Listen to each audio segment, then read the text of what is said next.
Hey, you. Hey, How are you? I'm doing great. How are you? I'm okay. I am okay.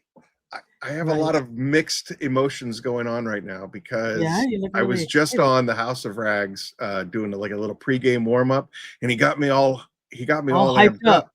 He got me all amped up, but at the Yeah. same time, like I'm coming into Curmudgeon's corner, and there's a lot of like heavy things I want to talk about before we get started. You, Becca. Yeah, we So got Humberto. We got Tim. We got Rick. Rick, say Rick Smith. it. Christy's in the house. West Cat. Who Yeah. else? Who else? Daryl. Okay, so what's going on? Well, first and foremost, we have an absolutely fantastic guest tonight. I am so excited to have Yeah, the for good sure. Dr. Feelgood on the show. But all right, before we get really into things, and I apologize to everyone. Hey, Eric. I Papa Bear. apologize to everyone for bringing this show down for a second, but it's important. So, teal and purple for the ones we Cheers. miss and the ones we don't want to lose. For those of you that don't know, September is Suicide Prevention Month. It is Suicide Awareness and Prevention Month, and so I have a bunch of things that I've prepared for tonight, both in the beginning of the show and at the end of the show. And at the end of the show, you know how we always do our rundown of suicide prevention, stuff like that. But I wrote a letter that I'd like to read to everyone before we end the show. But to kick this thing off, because it is September and this subject is very important to both me and you on a personal level. Yes, sir.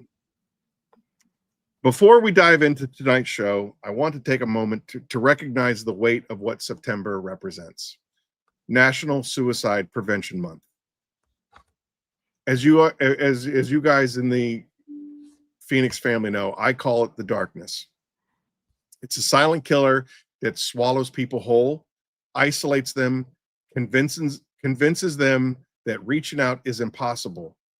But the truth is, the darkness only withdraws when we reach out. Here's the reality. I mean, we're talking statistics now. Here's the reality. Every 41 seconds, someone loses the battle to the darkness. That's 96 people per hour. 2,973 people per day. 14,516 people per week. 58,066 every month. And that equates to nearly 700,000 people per year lose to the darkness. Those aren't just numbers. Those are fathers, those are mothers, those are sons, those are daughters, those are friends, and those are colleagues. If you are struggling, please know this: you are not alone. Help is available right now. Call 988 for Suicide and Crisis Lifeline, or text 714-714 to connect with a crisis counselor. And as always, I'll close this episode the way that I close every show. Curmudgeon's Corner, I see you, I hear you, and I love you. Don't let the hard day win. Okay? All right.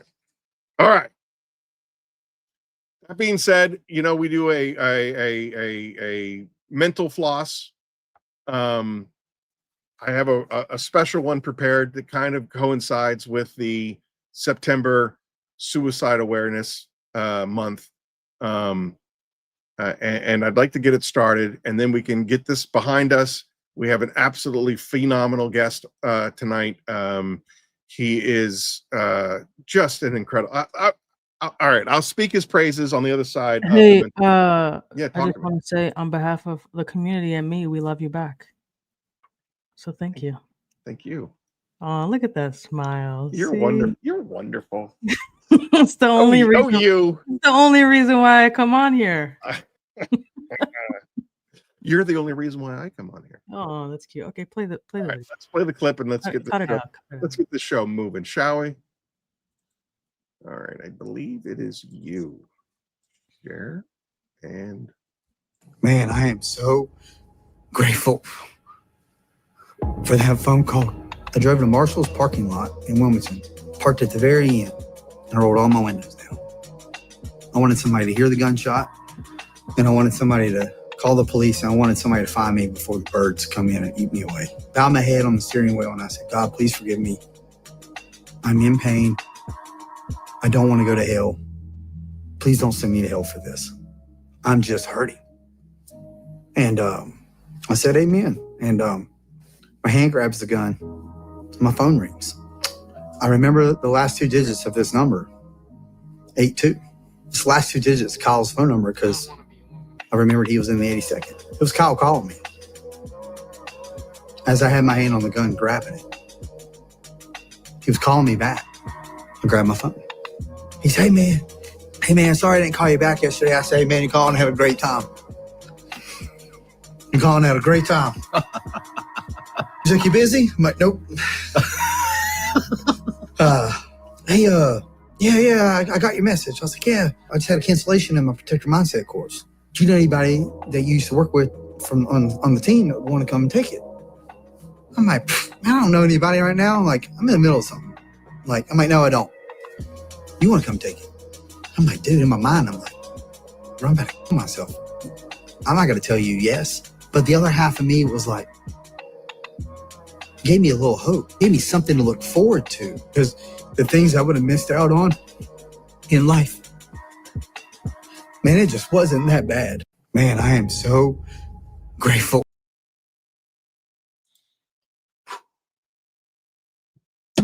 heavy stuff. But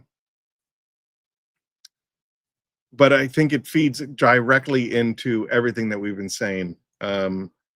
That the darkness is a silent killer, and it swallows people whole, and it isolates them, convinces them that reaching out is impossible. But the truth is, darkness only withdraws when we reach out. And that was Kyle reaching out to that guy. And you saw that it immediately retreated. The darkness immediately retreated. And so I'm pressing this onto the Phoenix family.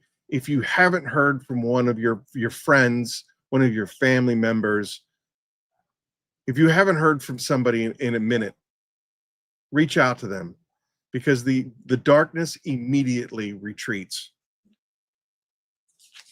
41 seconds, everyone loses a battle to the darkness. Do not let the darkness take somebody from you. For the ones we miss and the ones we won't lose. All right, that's it. Conway, this is live. We're right here. Conway's going to do a giveaway there. Okay, yeah, Conway, we're live, bud. All right. So anyway, all right. Moving past all that. Tonight, we've got something special. Our guest isn't just a surgeon at Henry Ford Health, a husband, a father, and the founder of Clean Cut Detailing in Novi, Michigan. He's also one of the sharpest minds to ever cross both medicine and detailing. We have such a phenomenal guest on tonight. And the best part about having guests on like Dr. Patel is that I love smarter people than me, because I mean, like I will listen to podcasts like the Joe Rogan. I won't listen to any of the comedians or any of the other stuff. I always listen to like the astrophysicists and the mathematicians and the doctors and things of that nature, and I'll listen to the same episode over and over and over again, because when they talk over my head, I can't retain it all. But hopefully, if I listen to it enough times, I start to figure out exactly what they're having. So without further ado, I think that we should get the good doctor onto our show. And here's the kicker. I love this part of the whole thing. The boys over at the House of Rags, they interviewed him on Keeping It Real with EC, that podcast, but they have purged all of their old stuff. So from now on, if you want to do your homework on the good Dr. Patel, you're going to have to come out to the corner and hang out with us and listen to him here, because we're going to have the only scoop on the good doctor. My internet hates internet. Okay, I understand. I love you. Don't worry about it. All right, without further ado, please welcome to Curmudgeon's Corner and the Phoenix family, Dr. Puraj Patel. Hey guys, how are you? Good, sir. How are you? Good, good. Thank you so much for having me on. I really appreciate it. Well, thanks for being here. You were on my list of, I have at the office, I have a list of must-haves on Curmudgeon's Corner, and you were like number 2 on the list. So thank you for being here. Especially That's now that we awesome. have the exclusive interview. Right? Yeah, I know. You get That's to hear all the pretty neat. secrets. That's right. I know that you kind of you jumped into Jamie's podcast just a few minutes ago before we went live on the air. So you know I've done a little bit of homework. Yeah, I saw 5 pages. 5 pages. I'm working on it. Hopefully it's all good stuff. Yeah. How are you tonight, sir? Dude, I'm doing great. Had a good weekend. I'm actually on call right now, and so I know. I told them, I was like, "Hey, I got something to do for about 90 minutes, and if there's an emergency, then I guess you'll go on the road with me." Well, that would be awesome. Little GoPro. Yeah, exactly. A Yeah, day in put the on my life head of cam. Dr. Patel. Yeah, That's yeah. awesome. No, but things are going well. Things are going well. All right. So, I mean, like, normally what we do here is Eileen will normally kind of give you a bunch of, it's called Eileen's Quickfire. And it All right. kind of, it just kind of warms you up a little bit until you figure out what we're all about here. Neuromudgeon.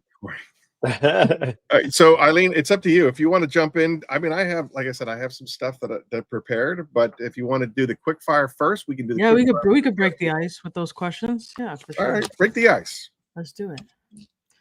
All righty. So first question is, what is your favorite smell or scent? In a chemical or just in general? Just in general. You can say Uh, chemical if you want. yeah, I'm a sucker for like honeysuckle. Oh, okay. Nice. That's a Yeah, I first. know it sounds ridiculous, but I'm a sucker for that. But that's in general. Like honestly, the nicest chemical smell that I've had, that I've enjoyed at least the most, has been it was like a he was up in like Maine and he stopped making the stuff. Dang, I forgot his name. It's going to come back to me, but it's like a cologne in a bottle, basically. Sold it for a little while and then changed companies and Oh, Vintage Waxman? Vintage Waxman. Yeah. Yeah, I Yeah. loved his That, stuff. It's such a yeah, good smell. that cologne smell that I think he called Yeah. it his signature scent or something like that. Yeah, it's good stuff. Yeah, was definitely one of my favorites. Okay, what's your least favorite smell or scent? Oh, like all the irons, I just can't. I've started just using only acids now. I can't do all the irons anymore. Like Yeah. it just gets to me, and then like I can't even like walk in the house sometimes, and I can't do the irons. Okay. What is the most used app on your phone? Ooh, probably Facebook. Yeah, outside of Facebook and Instagram, the Home Depot app. What aisle am I Handy supposed to one. be in right now? No. Like I'll like randomly wake up at like 4 or 5 o'clock in the morning, and then I'll actually like my phone tells me like my most common like first app is the Home Depot app, because I always check at 3 a.m. Eastern is when they change the deals of the day, and Oh, okay. so like I'll just like I'll be half asleep and I'll click the Home Depot app. So Got it. I'm gonna have to add that to my agenda for the day. Samsung or iPhone? iPhone. Yeah, All right. in Yeah. your face. Simmer In your down. face. Before I met my wife, it was definitely Samsung, but that and the hospital kind of requires us to use iPhone. So Because it plays nice with everything. And the blue everything. encryption. Yeah. Yep. Okay, cats or dogs? Dogs. Dogs. 100%. Doc, you are hitting all the boxes. Yeah. Yeah. These are great questions. All right. If you could only listen to one song for an entire detail or maybe an entire shift at work, what would it be? Oh boy. I listen to a lot of country music, like current country. So probably Memory Lane Okay. would be my current song of choice. I think I just listen to it. a Who sings decent that? amount. I think that's Old Dominion. All right. I think it's Old Dominion. Yeah. All right. What is your favorite sandwich? Oh, I could just do like a turkey club. Okay. Nice. Simple, easy. Yeah. Oh, what do you listen to during surgery? Keith says. I'm notorious for just listening to country music during surgery. Huh. Yeah. Actually, a couple people that I started working with about 8 or 9 years ago never listened to country, hated country music, and then now they're, like, going to country music concerts and stuff like that because 'cause they're with me so much, and They have when I'm no in the choice. operating room, that's all I listen to, so now, like, I hear them, like, humming along, singing along, and they're going to country music concerts and stuff like that, so, but You're yeah. like, you're gonna listen to it and you're gonna like it. Yeah, exactly. I'm captain of the ship. I'll listen to what I want. Have you ever listened to anything Rodney Akins? It's kind of an I obscure. think so. So when I became a father, Yeah. my brother sent me a song from Rodney Akins, and it's called "Been Watching You." And basically, it's about he's driving along in his truck, and he's got a 4-year-old son, and he has to slam on his brakes, and the Happy Meal that the kid is eating spills all over the floor, and he, and the kid curses, and Rodney is just like, where did you hear that from? And he's like, I've been watching you, Dad, and all of these things. And then later on, he gets down on his hands and knees and he prays, and he's like, where did you learn that? And he's like, I've been watching you, Dad. I've been watching. There are some songs in the country wheelhouse that I'm driving to work and I'm crying. My son's 4 years old, and I'm like, oh my gosh, why would you send this to me? You're such a jerk. Yeah. So I can definitely appreciate a lot of the country genre for sure. Mhm. All And right. Johnny Cash is the king. I don't care who you say. I will listen to some Johnny Cash here and there. Mm-hmm. Okay, so where are we? What is one thing that you own that you should throw out? Oh, my wife tells me this all the time, but like a lot of my college T-shirts, like I got to tell you, like the thing about when you go to college, I feel like you would do anything for a free T-shirt. Yeah. And Oh you'll yeah. sign up for a credit card, you'll like you'll I don't know, do the hula hoop, or I mean whatever, like you'll pick up trash, you do whatever you can for a I free watched T-shirt. 7 days of Fat Albert cartoons for Fat Albert Week T-shirt at college. Yeah, exactly. Like you'll do anything you can. So I think I have probably I think I have like a box full of like college T-shirts that I don't know. are Why is just it so sitting in. hard to get rid of T-shirts? I'll never get rid of I them. don't I'll know. I I'll don't never know. get rid of them. I just like I feel like I got to keep them for like memory's sake, or like You have Yeah, to. maybe. be like, Not only that, but they were earned. 7 Yeah, days of I Fat did. Albert. Are Yeah, you I'd be kidding me? like, I I earned did that this T-shirt. to get this T-shirt, and so I think maybe that we'll see. Yeah, That's awesome. All right. Let's I see. can't wait What for this. is I they're can't wait for this. trophies. Yeah, I love that. So they're not T-shirts; they're trophies. Yeah, Exactly. yeah, That's definitely right. have a sentimental value. Yeah. What is the scariest animal? Ooh, probably snakes. Okay. Yeah, probably snakes. Like I don't mind them. I've killed a couple, but that's probably where I draw. Eileen, who said water snake? We had somebody, a guest on our show that said don't water remember. snakes were the scary. Was it? Oh, it was Adam. I think it was Adam Blevins, Yeah. the mine guy. Yeah, he said water snakes because they're sneaky and they're silent and they just come up and they're like the most deadliest snakes and zip, you're done. We're done. Hmm. Yeah. Yeah.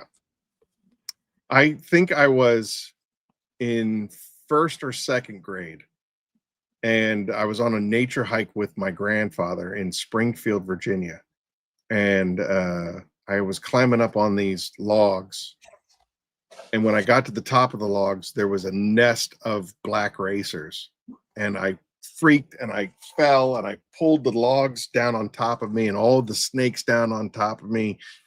And ever since then, I've had a massive phobia against snakes generally. Snakes, So yeah. yeah, I'm gonna agree with you on that one there, Doctor. Yeah.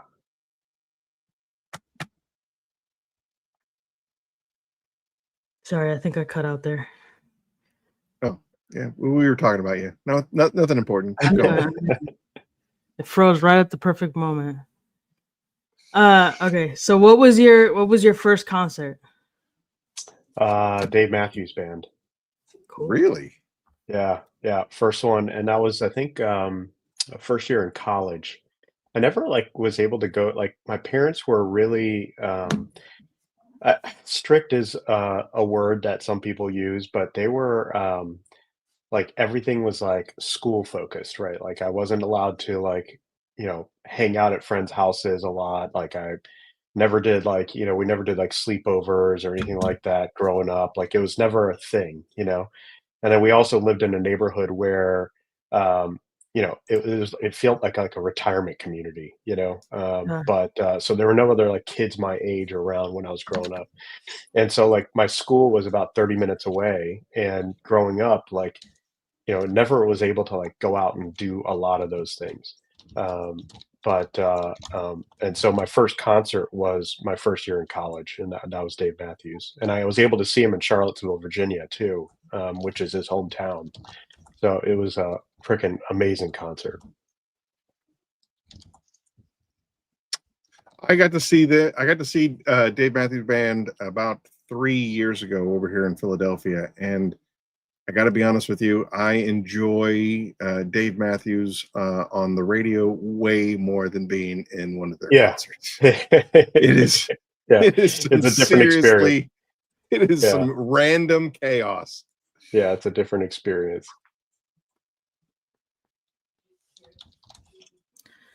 All right. Next question is describe the rest of your life in 5 words.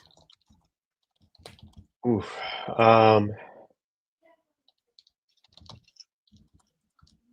Wow.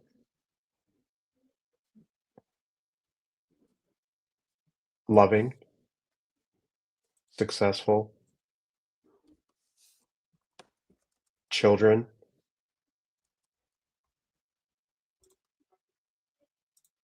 Rachna, my wife, and detailing. Those are good ones. There you go. Yeah. It's like, I've never been asked that before. I think that like my life has been a series of opportunities taken. I think that, we all, I feel like everyone's had this experience where, something's like in your face and you're presented with an opportunity or a choice or something, there's something there. And you know, like it's kind of like, you know, the Eminem song, like, are you gonna jump at it, or are you gonna like retreat back down? You know, like, are you gonna take Right. that opportunity? Because like I think that like I feel like I've had so many of those kinds of events, like I've called life events, you know, and so many of those times where I've like taken that chance of, you know, jumping on that opportunity, or saying yes, or you know, adopting a new philosophy, whatever it may be. I think that my life has just been a series of those kinds of events. I've been incredibly fortunate and, you know, lucky, happy, blessed, you know, to have a good family that gave me, you know, the opportunity to have those kinds of, you know, events. So I'd say that I think that success, I say success, but I think I mean opportunity. You know, without my family, I don't know what I would be. So I think that, Yeah. you know, when you combine, you know, love, success, opportunity, my family, I think you kind of, you get me in a nutshell. Yeah. Wow. That's awesome. It's actually really beautiful. Um, yeah, that's amazing. Thank you Yeah, for that's saying that. great. What is your favorite action movie? Um, I could probably watch like the Jack Ryan movies on Oh, okay. repeat. Yeah, I could probably watch Clear and Present Danger, Patriot Games. I could watch those like on repeat all day long. Um, that and I'll name you two, and all the old school James Bond movies. I remember, like, yeah, I know, like No, with Bond. Pierce Brosnan, right? Yeah, for sure. No, no, Shut no, no. shut it. Shut it Oh, down. wow, Eileen, shut it wow. down. No thanks. No, I'm talking about Yeah, the those days are of the best. Roger Moore, you know, days of Roger Moore, and you know, I remember like you know, during Christmas time, you know, there's always like the Bondathons and things like that, and just nonstop James Bond movies. And my dad and I growing up, like that's what we did. Like we'd watch we we'd watch James Bond movies, Star Trek movies, and and the Jack Ryan movies. That'd be like, we could watch those all day long. So I know the answer to this already, but I have to ask it. I'm going on Curmudgeon's Corner, or not Curmudgeon's Corner, No Direction Detail tomorrow with Brian Spittler from Apex, Oh yeah, yeah. and we're filming our next episode. He is a Roger Moore fan, and I am definitely old school Sean Connery. Where do you fall, sir? You know, I thought Roger Moore. Honestly, I was also Roger Moore, but this is going to sound again really really ridiculous, but there was there was a Sean Connery ad, like a Louis Vuitton Sean Connery ad, where it had him like on a beach somewhere, sitting on a like waterproof Louis Vuitton bag, and he just looked like the man. Like you just see him, and he's just like, Yeah. I'm the boss. And then I was like, and then like I happened to like watch, I think, one of those Sean Connery movies or something like that, and like soon after, and I was like, you know what, maybe he is the man. So I was between Roger Moore and Sean Connery, but I think lately it's been Sean Connery. So before Eileen's eyes glaze over and she passes out, I have to say, um, you know, I'm the same way. I grew up in the Sean Connery or in the 007 stuff, and the gimmicks and the watches and all of that fun stuff, Yeah, and is just as far as absolute just cool is yeah. concerned.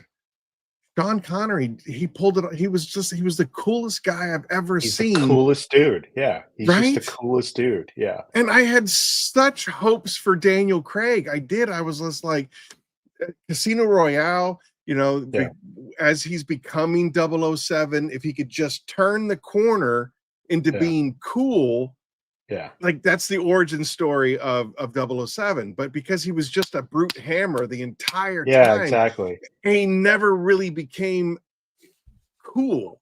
Like, he Yeah, was I like the awesome. real element. Yeah, I like the real element. Like he had some scrapes and stuff on his face throughout the Yeah. movie, showing that he was actually fighting. But But the um, suave never came through. yeah, He never turned the corner into being like this sophisticated, just yeah. really cool guy. Do you have that picture? Can you pull that picture up by chance? I don't Which know if I one? can share. If you search Sean Connery in Louis Vuitton bag, Sure, and I you can just do see anything. this photo, you see this photo of Sean Connery just chilling, and you're just like, dude, this guy's got it. And again, I know it sounds absolutely ridiculous, and I'm talking about a Louis Vuitton bag, I'm all right with that. but like you look at this guy and you're like, you know what, this guy knows what's up. I'm trying to get it big so you can see it.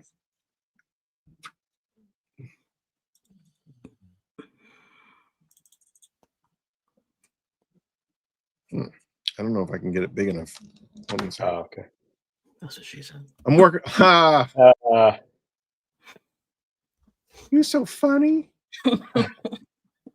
oh, I love that. Juice said Archer greater than 007.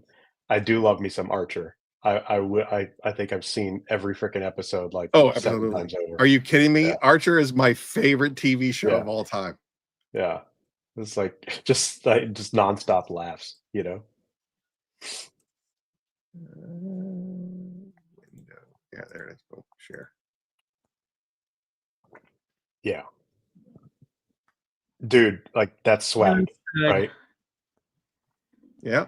It For is. sure. I mean, I saw that, and then I saw some like I think it was probably like Octopussy or something like that, and I was just like, dude, this guy's the man, you know?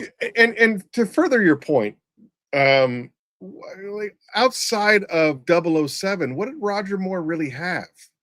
I mean, you got Nothing. Sean Connery in The Rock. Yeah. You had Yeah, Sean that's true. Connery in the Hunt for Red October. Again, Jack Ryan. You know, Yeah. we all have our reasons. Mine was when we Yeah. built this ship. You know what I Mhm. mean? When Cortez reached the New World, he burned his Mhm. ships. Yeah, that kind of stuff. So, Yeah. how do I get rid of this? Stop sharing. You're like, There we let me get rid of that. yeah, so I'm unfortunately I am 100% Sean Connery biased, but yeah, Archer is the man. Yeah. Yeah, for sure. Man, it reminds me, I haven't seen that in a while though. I watch it Somebody said, all the time. yeah. I Somebody's probably now have talking watched about that the best series Batman. 20 times through. Yeah. Adam West and Burt. What are we talking about? Best It's the Batman. best Batman. Someone said Michael Keaton. And then Okay, so again, if you really want to go down, like we can go down. Eileen loves when I go I completely love it. nerd. It's my favorite part of the show. It's her favorite part of the show. I'll say Michael You Keaton sound so was the excited best. about it. It's had so Michael hard Keaton- to contain myself at this Michael point. Keaton was the best Bruce Wayne, hands down. I'm sorry, but like he pulled off the aloof playboy billionaire better than anybody. You know, Vicky Vale, not knowing who Bruce Wayne was, and then like he's in the one room and he's talking about like, you know, I wonder where, you know, the king of the Wicker people. I wonder where this is from, and he goes, it's Japanese. He's like, how do you know? Because I bought it in Japan. Like, you know what I mean? He just plays that Bruce Wayne persona very well. Christian Bale was a phenomenal Batman, but I really want to see what's going on with Robert Pattinson. And the reason why I'll say that is this.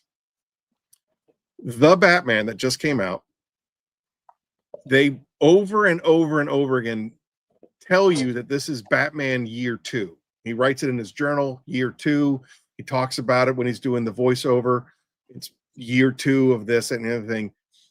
So at the very end of the movie, the dialogue is, there has to be a balance to my darkness. So the entire movie, everybody's like, oh, he's so brooding, he's so emoji or emo, he's this, he's that, he doesn't have any kind of balance. The whole movie is building to him finding a balance. And as he's helping those people out of the arena, he's talking about there needs to be a light to my darkness. There has to be a Bruce Wayne to the Batman. And if you follow any of the animated series stuff, there's an episode where the Mad Hatter pretty much takes over Bruce Wayne, and Bruce Wayne is able to defeat the Mad Hatter because when he's talking to Dick, he's talking to Robin. Robin's like, "How did you know that it wasn't real?" And he goes, "Because the guy kept calling me Bruce, and that's not my name."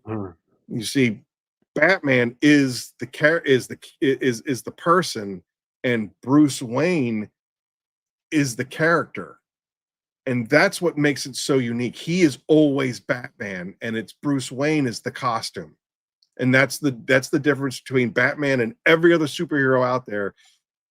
The person is Batman, the costume is Bruce Wayne, and that's why I thought the Batman actually turned out to be a really, really good movie for that reason. Like, he has to discover who this Bruce Wayne really is. Sorry, that's the end of that. Doctor, I'm sorry to waste your time with that. You should be. You should be. Apples or oranges? Apples.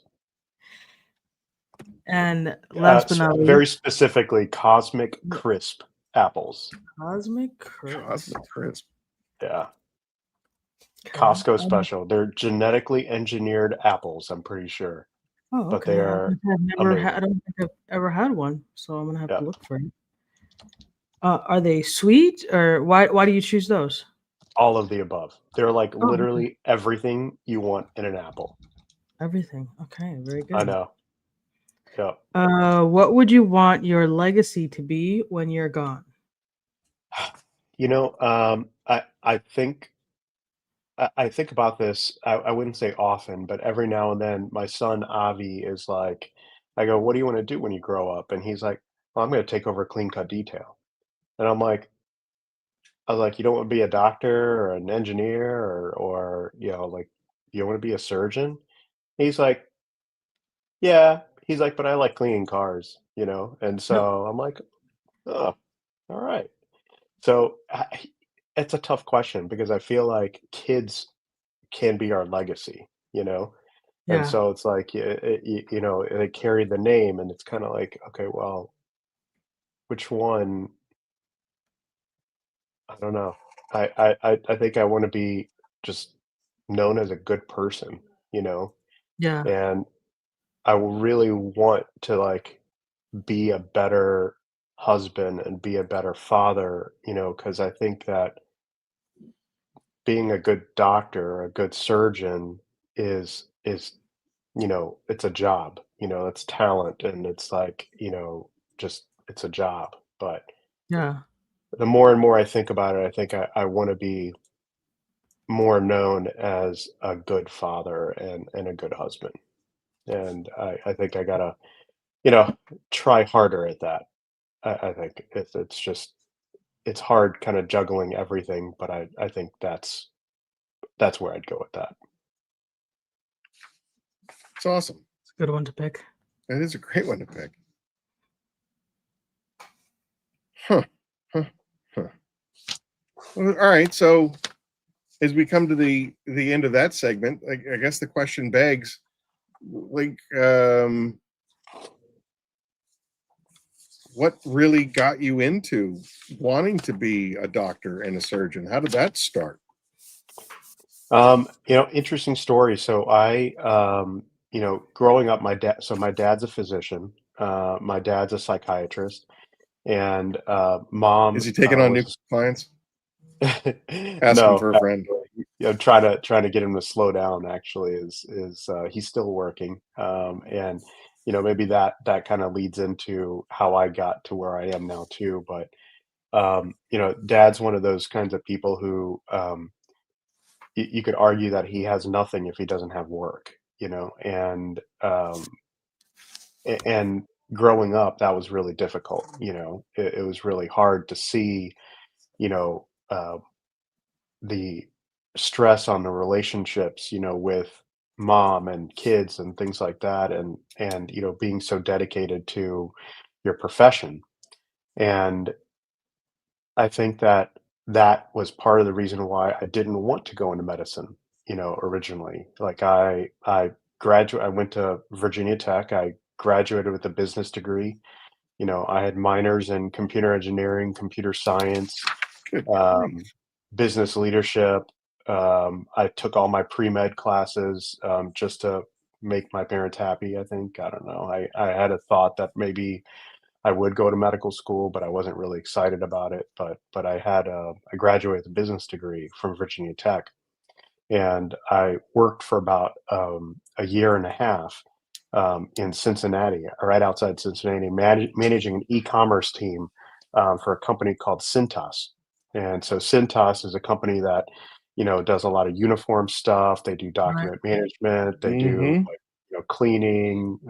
You know, they do, you know, promotion stuff. And so I managed their e-commerce team for about a year and a half, about 1.5 billion of business online. And then, you know, honestly, it was about a month in to that job, and if you've seen Office Space, you know, it was like it was just very much like that. It's super conservative company, and everyone's wearing, you know, the white shirt, white short sleeve shirt, dark pants, you know, like every day to work, and you know, their fax machine was my copier, and it's like I'm just like I need out of this. I had a cubicle. I freaking hated it. Like it was not for me, you know, like Wow. I was bored, you know, like it was Hmm. just it wasn't I felt like it wasn't challenging enough, and I don't know. And I think part of it could have been obviously the company, part of it could have been, you know, where I was, you know, right outside Cincinnati. Um, but I was just like, I need to do something more than this. And I think like people like often another one of those opportunity moments, right? Like you kind of come to that decision where you're like, um, am I made for more? Can I do more? Can I be bigger than this? Can I be better than this? And you know, I think that I think and everyone's phase of life like that, that's a conversation that you have, you know, to yourself and in your mind. But I thought I was just like, I was done. I can't do this anymore. And so a month in, I applied to medical school. And the hardest part about medical school is getting in. You know, once you're in, you know, you've taken your MCATs and you've done all your classes, your prerequisites and stuff like that. But once you're in, people want to help you succeed, you know. And so getting through medical school was like drinking from a fire hose. You know, it's not like it was difficult stuff, you know. I mean, drinking water is easy, but you know, it's just a lot of it, right? And so Mhm. it Sure. was that was like the difficult part about medical school is just how much content, how much information you have to assimilate and learn in such a short period of time. So I'd say like that was like kind of my foray into medical school, right? Like it was like I think maybe my parents wanted me to do that. You know, dad never forced me to do anything either way. He was just kind of like left it open. You know, I think he kind of did a cheer in his head when I said, "Hey, I'm applying to medical school," but he never like outright said, "Hey, you should go into medicine and you shouldn't do business," or you know, something like that. So um, Yeah. but anyway, so that's how medical school started. And getting into surgery, that was like it, you know, like one of the coolest things because it was like a really simple, like a really simple thing that kind of like woken me up to it and was like, hey, this is what you're gonna do for the rest of your life. And it was when I did my clinical rotations, like, when I did my surgical rotation, it was the only rotation where I didn't either I didn't get a chance or I didn't actually look at my watch to see, like, what time it was, you Hmm. know, and, you know, I didn't realize, like, how tired I was until I finished for the day and came home and sat down, you know, because like, you're always on the go, always on your feet, always doing something, always taking care of something, you know, always taking care of a patient, always either doing this or that, you know, and you're just on the go and you're in it, and then you don't realize how much time has gone by until like you pause, you know. And I think for a lot of people detailing is the same way. I mean, you could sit there for like 4 hours doing something, and hey, you have to obviously you have to manage your time, but you're sitting there doing something for 4 hours, you don't realize 4 hours have gone by, you know. And so uh, and so you know, you've been cleaning that cup holder for 45 minutes, and you're just kind That's of me like with pet hair in the carpet. where I'm like, Yeah, all right, I gotta exactly. step back. Jesus. Yeah, yeah. Like you just think you have a system, and then you kind of look at yourself and you're like, I just spent 3 hours doing that. But yeah, so that's how I got into surgery, right? It was like, okay, well, I wanted to be better, and so got into medical school, gave my clinical rotations, and then decided surgery is what I wanted to do. So You had you. I did find a little bit. I found a couple of clips of your old interview with the House of Rags, and they had said mhm. basically you had said that you had gotten into bariatric into particular because you during that whole period of time you had put on some substantial weight, Yeah. and that it was a kind of a very near and dear to you issue, and that's what kind of geared you towards bariatric, correct? Yeah, yeah, definitely. So once I chose surgery, so medical school is so undergrad is 4 years. I worked for about a year and a half for Cintas, and then medical school is 4 years, and surgical training is 5 years. And so between like your fourth and fifth year of training is like you decide like, okay, am I going to be a general surgeon and go out and start practicing, or am I going to subspecialize? And during that time period, so I met my wife Rachna when I was a second year resident, and so we, were dating this whole time. We got engaged, and we're kind of like, doing positives and negatives, like doing pros and cons lists of different specialties, and trying to figure out like, what I should do for the rest of my life, because I knew I wanted to do a fellowship. Like I knew I wanted to specialize in something, and it was kind of like, what is it that I'm going to do? Part of it was, yeah, I was about 280 pounds, and I was like, okay, like I probably need bariatric surgery, and so I sat down in front of one of our surgeons, during training, and I was like, hey, I think I want a sleeve gastrectomy, and he kind of like chuckled at me, and he goes, Patel, you ever try exercising? And I was like I was like, "No." You're like, what's that? And No. and he's like, "Why don't you try doing that first, and, get like, you know, um, try what everyone else should be doing first before you think about having surgery." So I enrolled in our hospital system's medical weight loss program. And, for 6 months, with the support of my, now wife, I met with a dietitian, an exercise physiologist, and a behavioral therapist every week for 6 months. And, came down, I think probably like 85, 90 pounds. I was like 280, and I ended up at like 170 something, and was feeling the best I've ever felt in my entire life, you know? Nice. And, during that time period, like I would also, um, go to support groups. And so some of these support groups are like with surgical and non-surgical patients. And so you'd sit there, and I'd see some of these surgical patients, you know, talk about some of the same stuff that I'm feeling, and then also, like, at the same time, like, the patients that are doing incredibly well, I mean, they're talking about, like, having the time of their life. They're talking about going, like, whitewater rafting for the first time in their lives, or going hiking, or not having to ask for an extension on the airplane, Mhm. or, being able to cross their legs, right? Like, so you think about these things, like, they're just, like, second nature to a lot of people, but how about you sit down in a chair and cross your legs without feeling uncomfortable?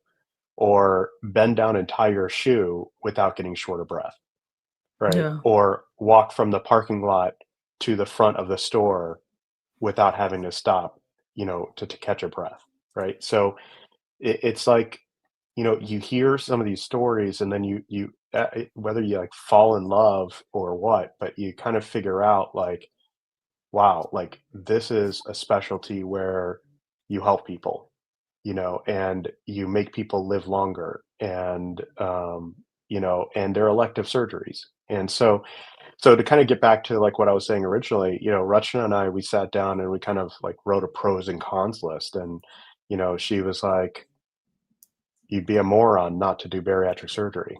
And she kind of just said it like that, you know. She used other words, but she's like, you should just do bariatric surgery. You sound like you love it, you know, and so that's kind of how it works. So I you rank the programs that you want, and so you end up matching into a program, and that's kind of what happened. So I matched into a program in South Carolina, and so Rutchen and I moved to Greenville, South Carolina, and I did a year of fellowship there, and then we moved back to the Detroit metro area after that, and we've been here since. All right.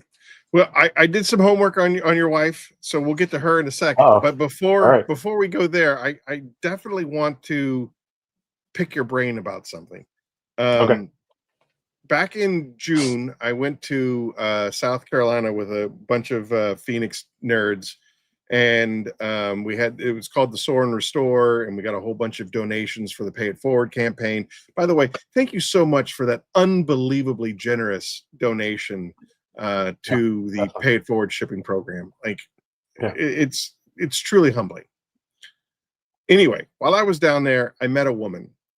She is the mother of one of last year's Pay It Forward recipients. His name is Will, and she works for MAHA, Make America Healthy Again, and she is a big proponent of the carnivore diet, and she was telling me all the pros and cons, and she showed me pictures of her husband who lost an incredible amount of weight going on the carnivore diet, and which is ultimately what got me to do the carnivore diet. I think I peaked at 306. My heaviest was 306. And I weigh in on Tuesdays, and this past Tuesday I weighed in at 232. Nice. I have not been under 250 pounds in over 2 decades. And so all of those things that you were talking about being able to put your shoes on without holding your breath and all of that stuff. It's truly incredible. So my question to you, being the doctor that you are in the field that you are, she talked an awful lot about gut to brain. You fix your gut, fix your brain.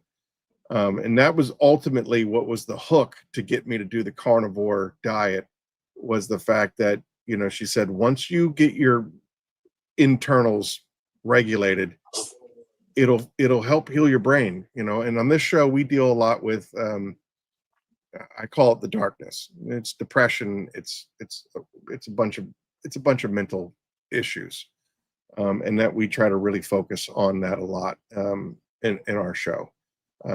This is what this community is built on. It's not about me in the trench, it's about the guy beside me in the trench, and I'm looking out for that person, and then that person's looking out for that person, and so on and so forth. And everybody in this Phoenix family, we look out for each other. And so my question to you is, what is your opinion about gut to brain? I think that, like, first of all, I think what you've done is awesome, right? Like in the truest word, I don't like using, the word awesome just all the time. I think that I really believe that, like, that is like such an amazing feat, right? To be able to change lifestyle and to come down in weight, make your whole body healthier, make you live longer, all these kinds of changes, they're only positive, right?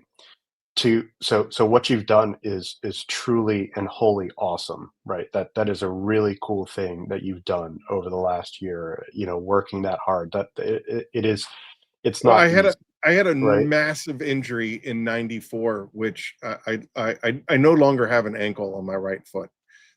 So everything is, I'm in pretty much constant pain every time I take a step. So like we bought an elliptical to try to do low impact stuff. We bought a bicycle to do low impact stuff, and there's 30 years of wear and tear after this injury. I have some spinal issues, I have some hip issues, I have some issues, and I'm very familiar with the term arthritis a lot. So so this seemed to be a pathway that I could do. Sorry to interrupt you, sir. No, well, what I'm saying is that like I think part of that gut to brain is having a goal, right? Like I think that, when you find focus in something that can show you like hard lined results, right? Like you're able to step on a scale and see fruits of your labor, right? Like you've done this and this happened, right? And so I think part of getting the mind right is sometimes having something concrete, right? Like you're doing this, you're making this change, and it's showing you these positive numbers, right? Like that you're losing X a number of pounds. And so I think that like that's part of like what happens when you when you go down these process of clearing your mind. So yes, I think is some data to suggest that like once you lose weight, you know it like a lot of things in the body change, right? Like a lot of things in the body become healthier, and that obviously includes mental health.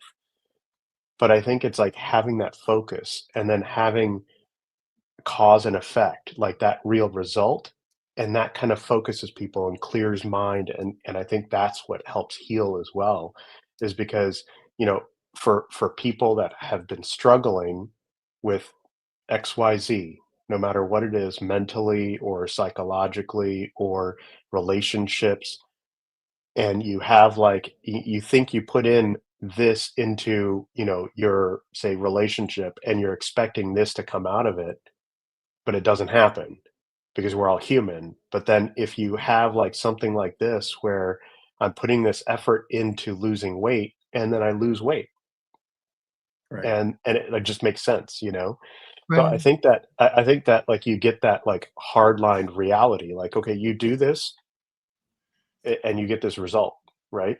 So Yeah. I think that it is like I think that Boost. gut to brain is, yeah, I think it's just like you're following some instructions, and you're getting the results you expect to get.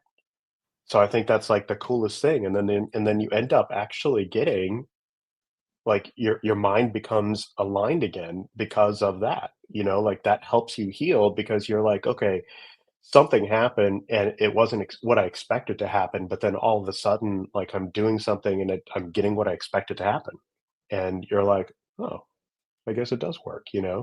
So I don't know. That would be like kind of like my explanation for that, like and trying to figure out like how does that like help heal. I think that it's just cause and effect, and you get a real result for something you put into it. Hmm. That's Yeah. that's fair. That was almost the mental health thing that the videos that we show in the beginning. Eileen, I have it saved. You made a video about and I saved the audio from it, and I almost played it tonight. But it's called what did you do? It's called Law of Attraction, and it's Oh, basically the stuff that you put into the universe is what you're going to get back. And if you focus on the positive, you're going to get positive back. But if you focus on Hmm. the negative, you're going to get the negative back. And I think that kind of is it kind of dovetails to what you just said, doctor, which is basically you're doing something to further yourself. You're getting positive results, so therefore those positive results feed the positive thought Yeah, process. yeah, for sure. I think Jamie asked what we can do to avoid the SEMA COVID or SEMA flu or Yeah, whatever it it was was. crazy last year after Yeah, SEMA. everyone got almo- sick, right? Almost everybody got sick. dominoes. Yeah, I had a weird cough for 2 months. It was just this cough that couldn't be yeah, explained, and I was like, I'm gonna cough for the rest of my life? It's yeah. just crazy. Like it's just I Wash just your had this. hands. Yeah, That's wash my it. hands. Wash your I hands. was I've Honestly, been sucking up airborne as much as I possibly can to try to boost my immune just system. keeping giant jugs of hand sanitizer at the booths. Yeah, that's not a bad idea. That's I it. honestly I thought that I'm pretty positive I got it from this. There was a passenger 2 seats over on the flight home on Spirit Airlines, so that you're all crammed in there like Oh, shit. sardines. That was your first mistake. Yeah, right. And there's two Flying Spirit. seats down. Some dude just hacking away, and I'm like, that son of a bitch. He's. I know. I'm getting it. I'm getting it. I'm getting it. I'm getting it. Yeah, yeah. Hand sanitizer. Got it, Jamie. Ain't shaking no hands. Yeah. Elbowing, you're elbowing Exactly. and fist What's bumping. going That's it. on? What's going on, Fran? Yeah. That's it. All right.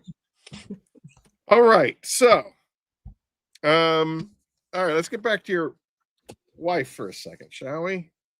Let's do it. Racina, correct? Am I pronouncing that? Pop? Rachna. Rashna. I'm sorry, Rashna. Yeah. Okay, so Rashna posts a lot of content about traditional Indian dances and exercises and things of that nature. Yeah. How much of your culture?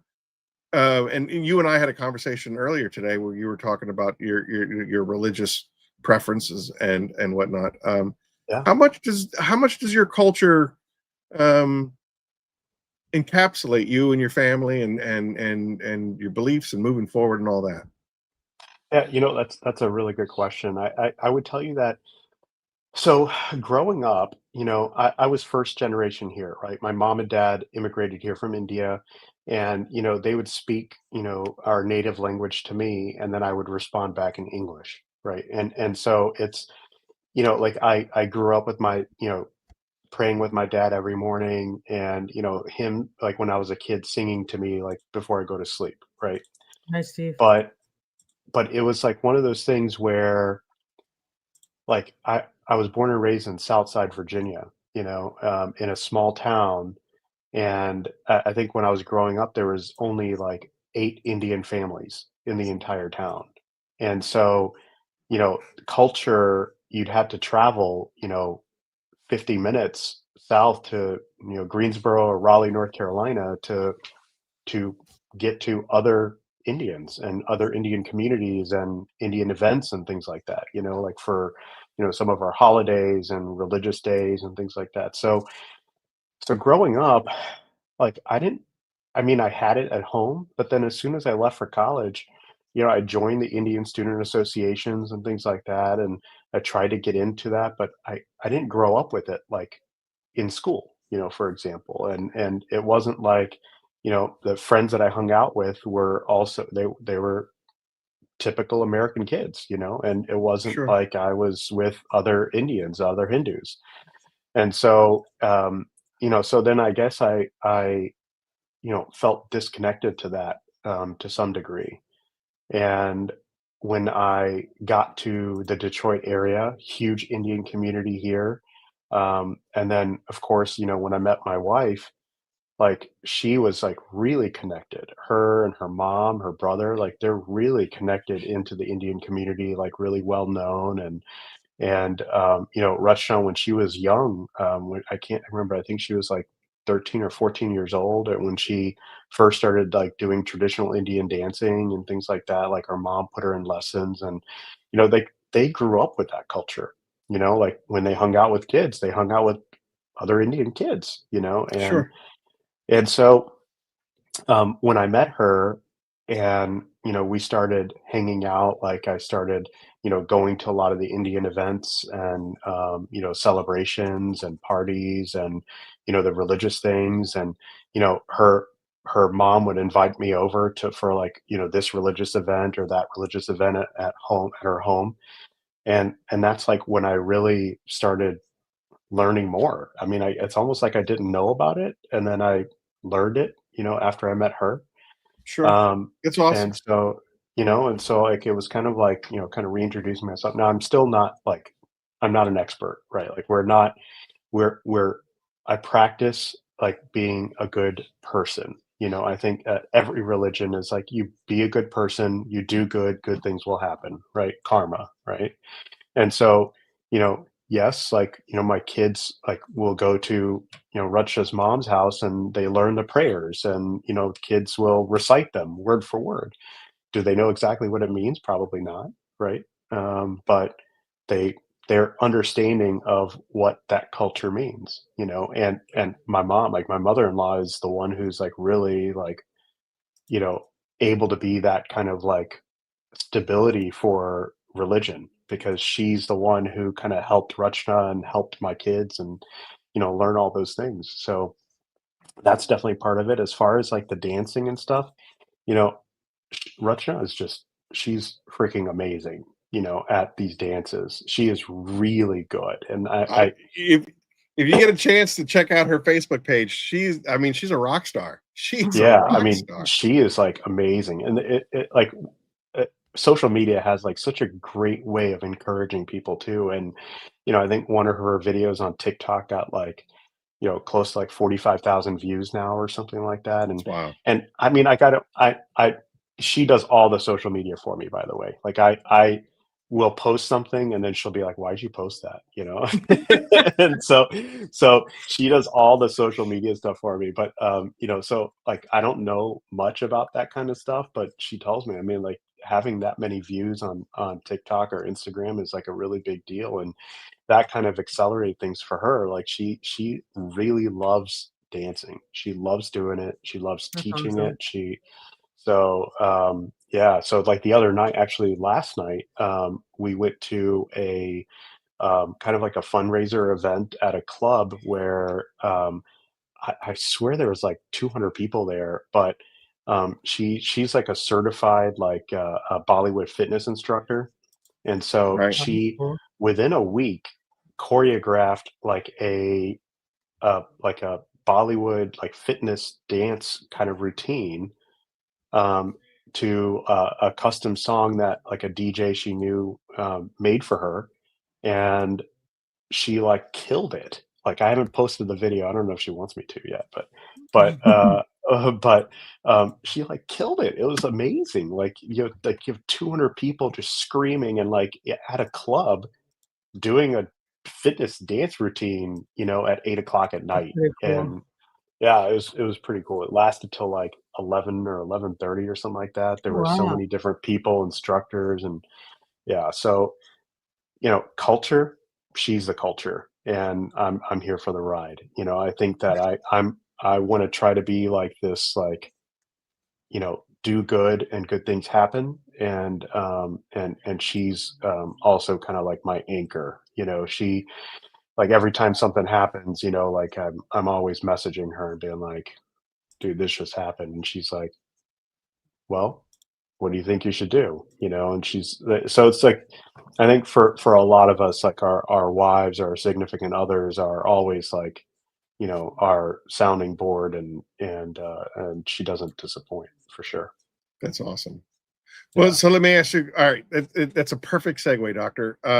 Yeah. So your wife is a certified registered nurse anesthetist. Yep. She's a Um, CRNA. Yep. and you are a surgeon. Do you guys Hmm. ever work together? And you both work at the same hospital. So, We do. Yeah. does she ever work for you, with you? Do you guys ever team up on a situation in the OR where she's So she's your assistant? yeah, so when I was a fellow in South Carolina, so when I was in training in South Carolina, there have definitely been a couple instances where she would be the anesthesia provider in the room, and I would be, you know, working with my staff surgeon, you know, my attending surgeon doing a case. But I was never directly in charge when I was in training. It was always that staff surgeon who was kind of like running the show still. At Henry Ford, when there's no rules specifically about that, but before we started, so I've been at Ford for about 9 years, almost 9 years now, and she's been there for almost eight, I believe. And what we told them when we first started was, do not schedule us in the same room.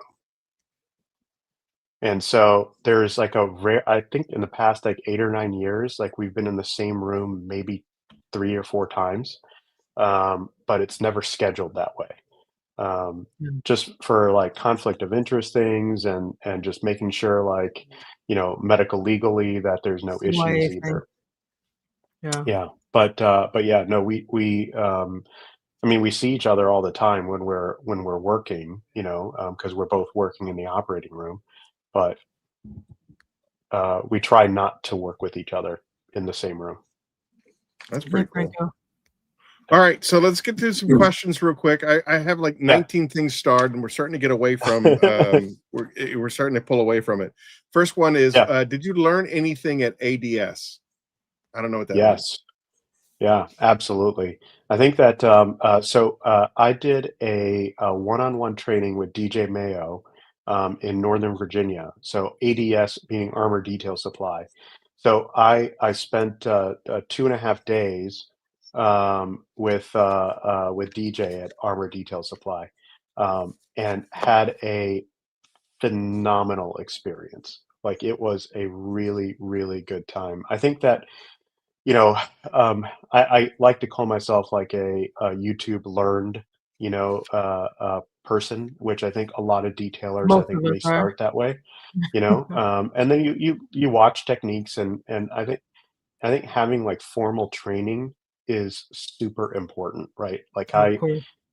I think that part of it is like from what I do, right? Like every day. So when I have surgical trainees the beauty of surgical training is that you get to learn from so many different people.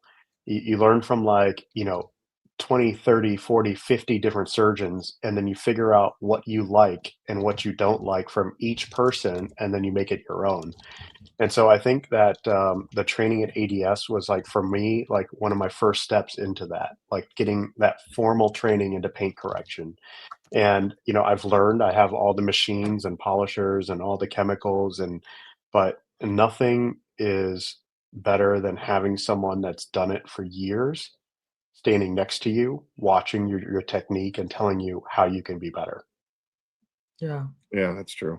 I've learned you know so much sitting at the feet of Brian Spittler from Apex.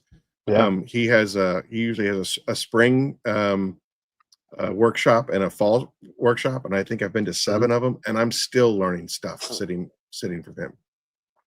Yeah, for sure. Yeah. So yeah, I mean, I learned a lot at that ADS training, and totally like worth the money. I mean, like I think that if you have a budget for training and education, then I think that first of all, it definitely has to be budgeted because it's not cheap. Those things like they cost money to Oh, yeah. fly, and but totally worth it. So I had training at ADS, and then I was planning on doing one of Mike Phillips' classes down in Florida, which for like sanding and finishing and things like that, I think is a really great way of like just really getting into the middle of things. And then I had a weekend that I wanted to do that I couldn't work out with scheduling, but with a guy named Ryan Buckner in Danville, Virginia, actually my hometown, who learned from Kilmer Oh, and that's cool. Noxie. And so he was like, "Hey, why don't you come down and we'll get some test panels and bring your parents' car up and we'll test on that, and have a weekend with that." So those are on the horizon. Very cool. Okay. I'm trying to sort this so that we're not being Yeah. completely all over the map. Captain Kirk or Picard? Oh, Picard. All right. Yeah. Really? Yeah. Let's talk about it. Let's talk. Hey, you know what? I actually got to meet him. I didn't get to hang out with him. I got to meet him once. I served him orange sorbet at the Steelhead Grill in Pittsburgh, Pennsylvania. And that was my moment with the captain, Picard. Yeah. Orange sorbet. All right. All right, next one. Question for the doc. How has the GIP and the GLP-1 market impacted volumes as far as bariatric is concerned? So awesome, really awesome and insightful question. So I would tell you that fad diets have always put like a dip in bariatric surgery volume. So like when Atkins was a thing, when intermittent fasting was a thing, these all like put a dip in bariatric surgery numbers. It for a matter of like I want to say like months, and then things kind of rebound. GLP-1s, I would say, is more of like a 1 or 2 year dip. So I think what's going to end up happening is because they're so damn expensive, it's going to come to a point where the insurance company is not going to be willing to pay, $1,200 a month for a drug without a major indication like diabetes. So I believe that they will definitely impact overall numbers, but we also haven't seen all the potential complications from taking a medication like that. Really? Yeah. I mean, bariatric surgery has had over 50 years of data. We definitely don't have 50 years of data on GLP-1s. So I could tell you, without a doubt what the complication rate and potential risks and, future complication rates are for any of the bariatric surgery procedures, but I couldn't tell you that with the GLP-1s for sure. Yeah. Gotcha. Wow. Interesting. I did Mhm. not expect that. I expected it to be, we've got years of clinical trials and blah, blah, blah, blah, blah. They do. They have, like I think 3 or 4 year data. But that's nothing like, I mean, you have 50 years. At that point, you're calling it historical data. Um, Sure. so Okay. Two questions. Unfortunately, Franco had to leave. But these two questions kind of go hand in hand with each other. And again, you're under no obligation to answer anything. yeah, yeah. What's up? Is there a cultural connection going away with the younger generations now that there are third and fourth into the generation? Yeah, I think so. I definitely think so. It's up to us, like, to instill that into our next generation, right? And that's why I'm so like thankful for my mother-in-law to be able to do some of that stuff for my kids, because otherwise, like, sometimes we're too busy, you know? Like, Mm-hmm. we're just too For busy, sure. and so it's really hard for us to kinda do those things too. So I think having that prior generation's help, is crucial to making sure that you still kind of instill that, not just the cultural connection, but those values, like the I don't wanna say good old fashioned values, but yeah, I mean, who else is gonna teach your kid to say, "Yes, ma'am, no, ma'am, yes, sir, no, Yeah. sir," and, Well, you know, basic Doc, things. if you don't mind me interjecting, Yeah. isn't that shouldn't that be that's not subject to just the Indian culture, right? It Oh, I should agree. be it should be the family nucleus should be yes sir, Mhm. no sir, and things like that. Yeah. Like my grandfather, we're Irish, and and that's where we get the apple juice from. That's where we get the stubborn, like the carnivore diet is not an easy thing to do, and you have Mhm. to really be stubborn to adhere to eating the same thing day after day after day. And oh, that's the Irish stubbornness in you and all of that other stuff. But as far as like, yes, sir, no, sir, and being a good human being, I think that comes from family. You know what I Oh, mean? I don't think agreed. that's I don't think that's racial or or, or or ethnic. I think that should be universally family. I agree. Okay. Again, I don't want to diminish what you're saying, and I think that just the things that I've seen from like your wife on her Facebook and stuff like that.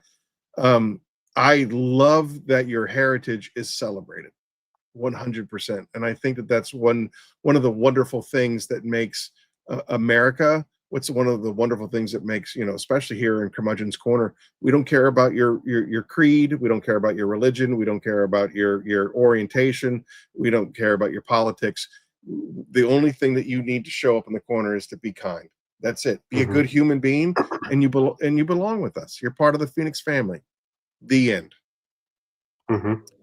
Yep. Um, so then the second half of that question, and again, Franco had to leave, but he wants to know, did you ever go through a "you're not Indian enough"? It used to be heavy with Mexicans, the "what kind of Mexican are you" kind of stuff. Yeah. I totally get that question. I think, I had, I can't remember, I think it was a scrub tech when I was in South Carolina called me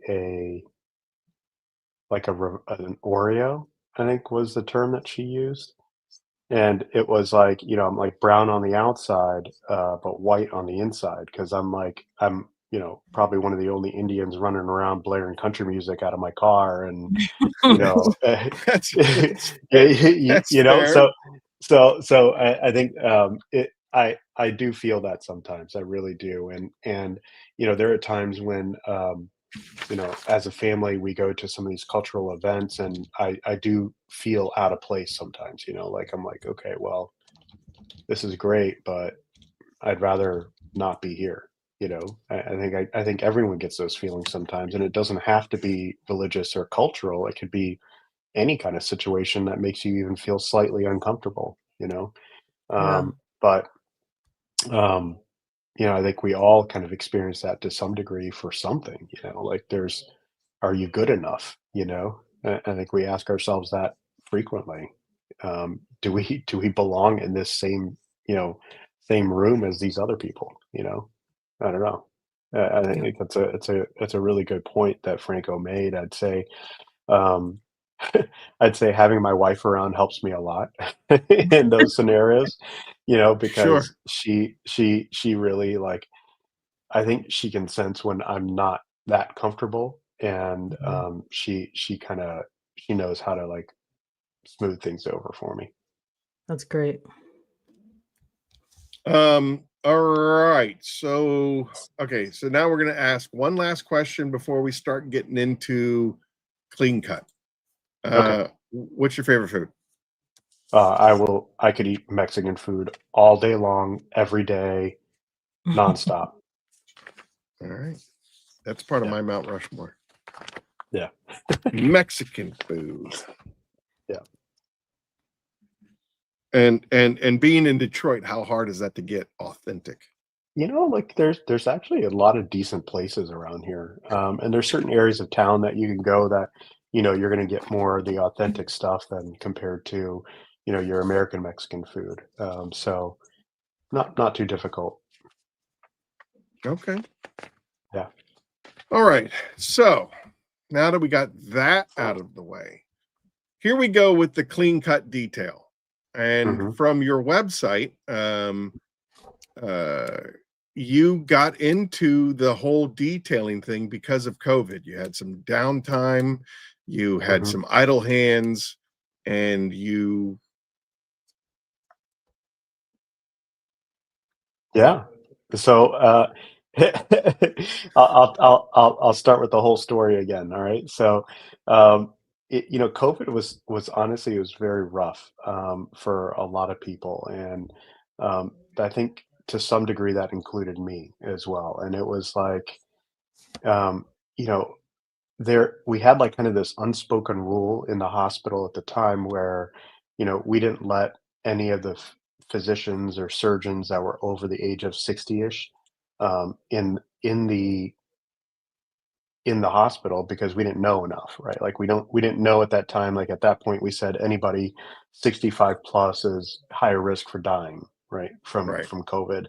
And so we were like, okay, well, keep those people out of the hospital as much as you can. So at the time, one of my partners and I were the only ones under the age of 60. And so, we were on call, even though it wasn't as busy.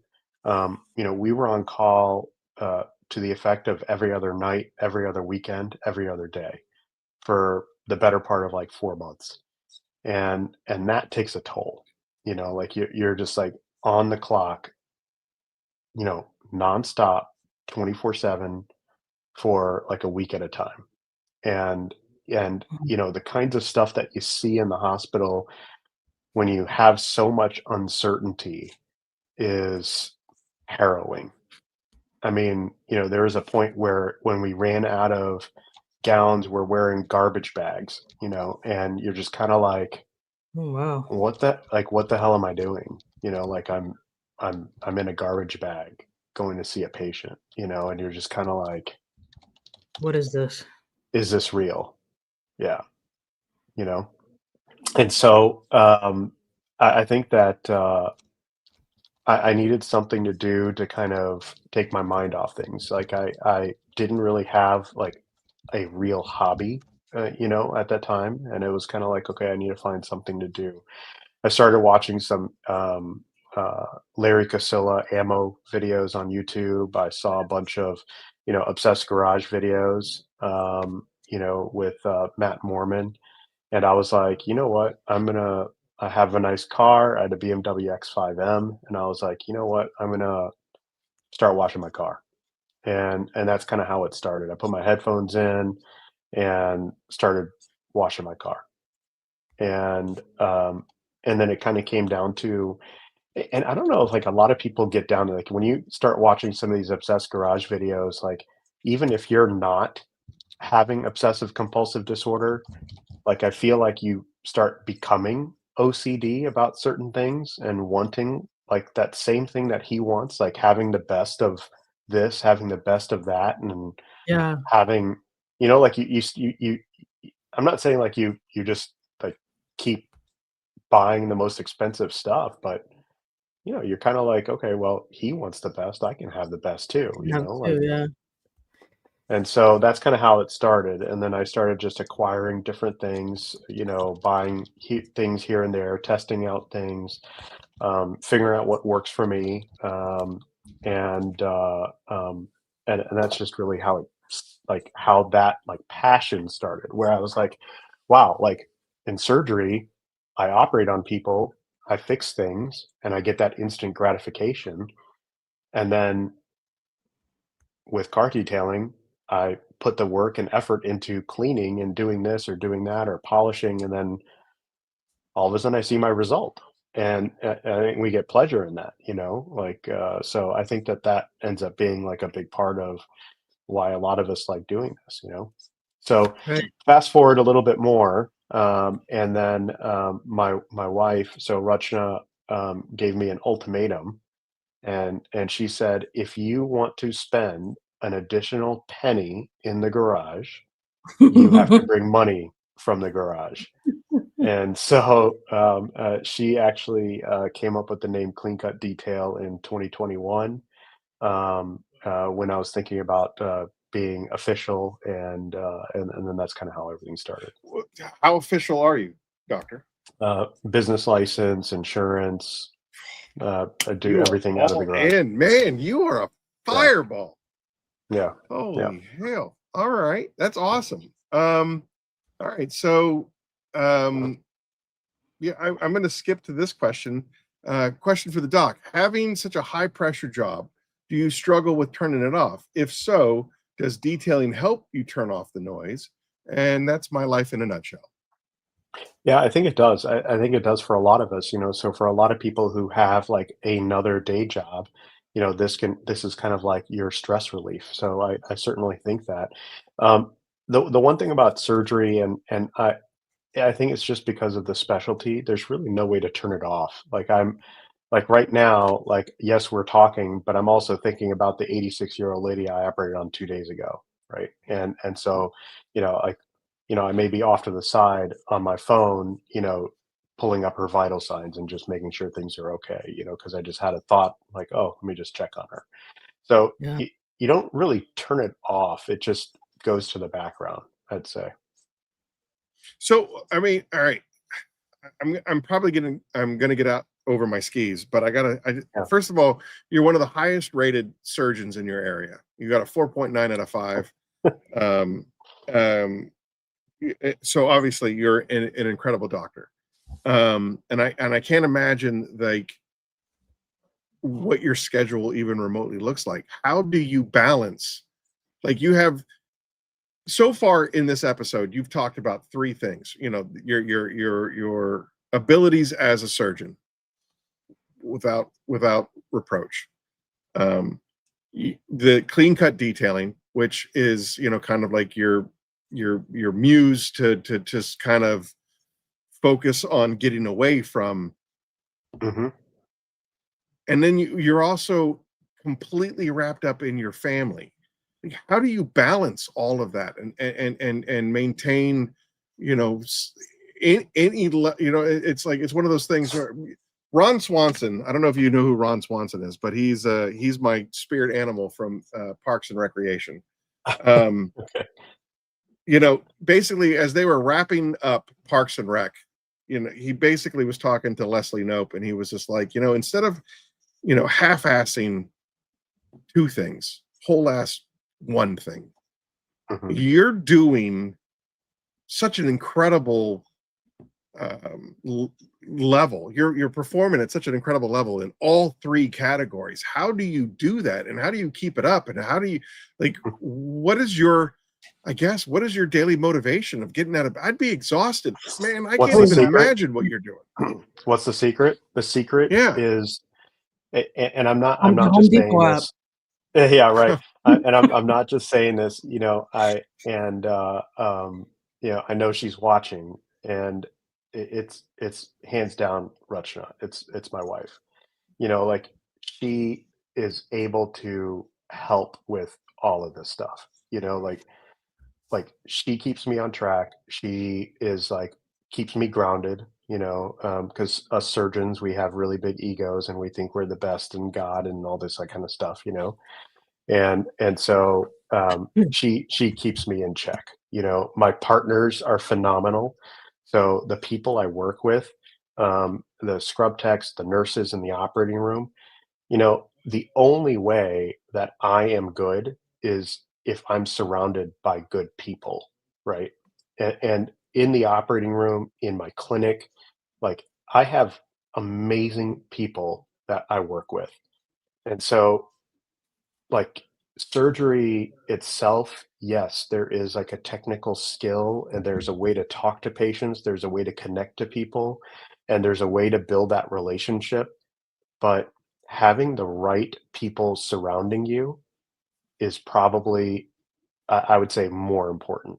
Like, you could be the absolute, okay, maybe not the absolute worst technical surgeon, but you could be a mediocre surgeon technically and have the most amazing people around you, and you're still going to be amazing, right? That's fantastic. Yeah, So I used to be a scrub tech, and I've seen some of these surgeons that, like you mentioned, the God complex, where like one of them was like throwing things across the room, and like just a real just special kind of guy. So it's good that you yeah. have like a team that keeps you Well, kind of grounded. like, and it's not just like, I mean, it's not, I don't feel like I'm just saying that. I mean, there's been so many studies on this stuff where it's like, the more comfortable the people are in the room with you, there's less complication rates, because the people in the room know what you're doing, right? And Right. they can be like, "Hey, did you see that right there? Oh, did you forget that? Or hey, did you do that part?" You know? And so it's like, if the people in the room are comfortable enough to tell you, like, you're doing a good job, or comfortable to tell you, "Dude, you're like off your game right now. What's going on?"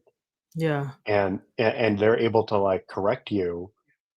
And the same thing goes with my partners. Like, one of my senior partners, like, she's like, certainly like my work wife.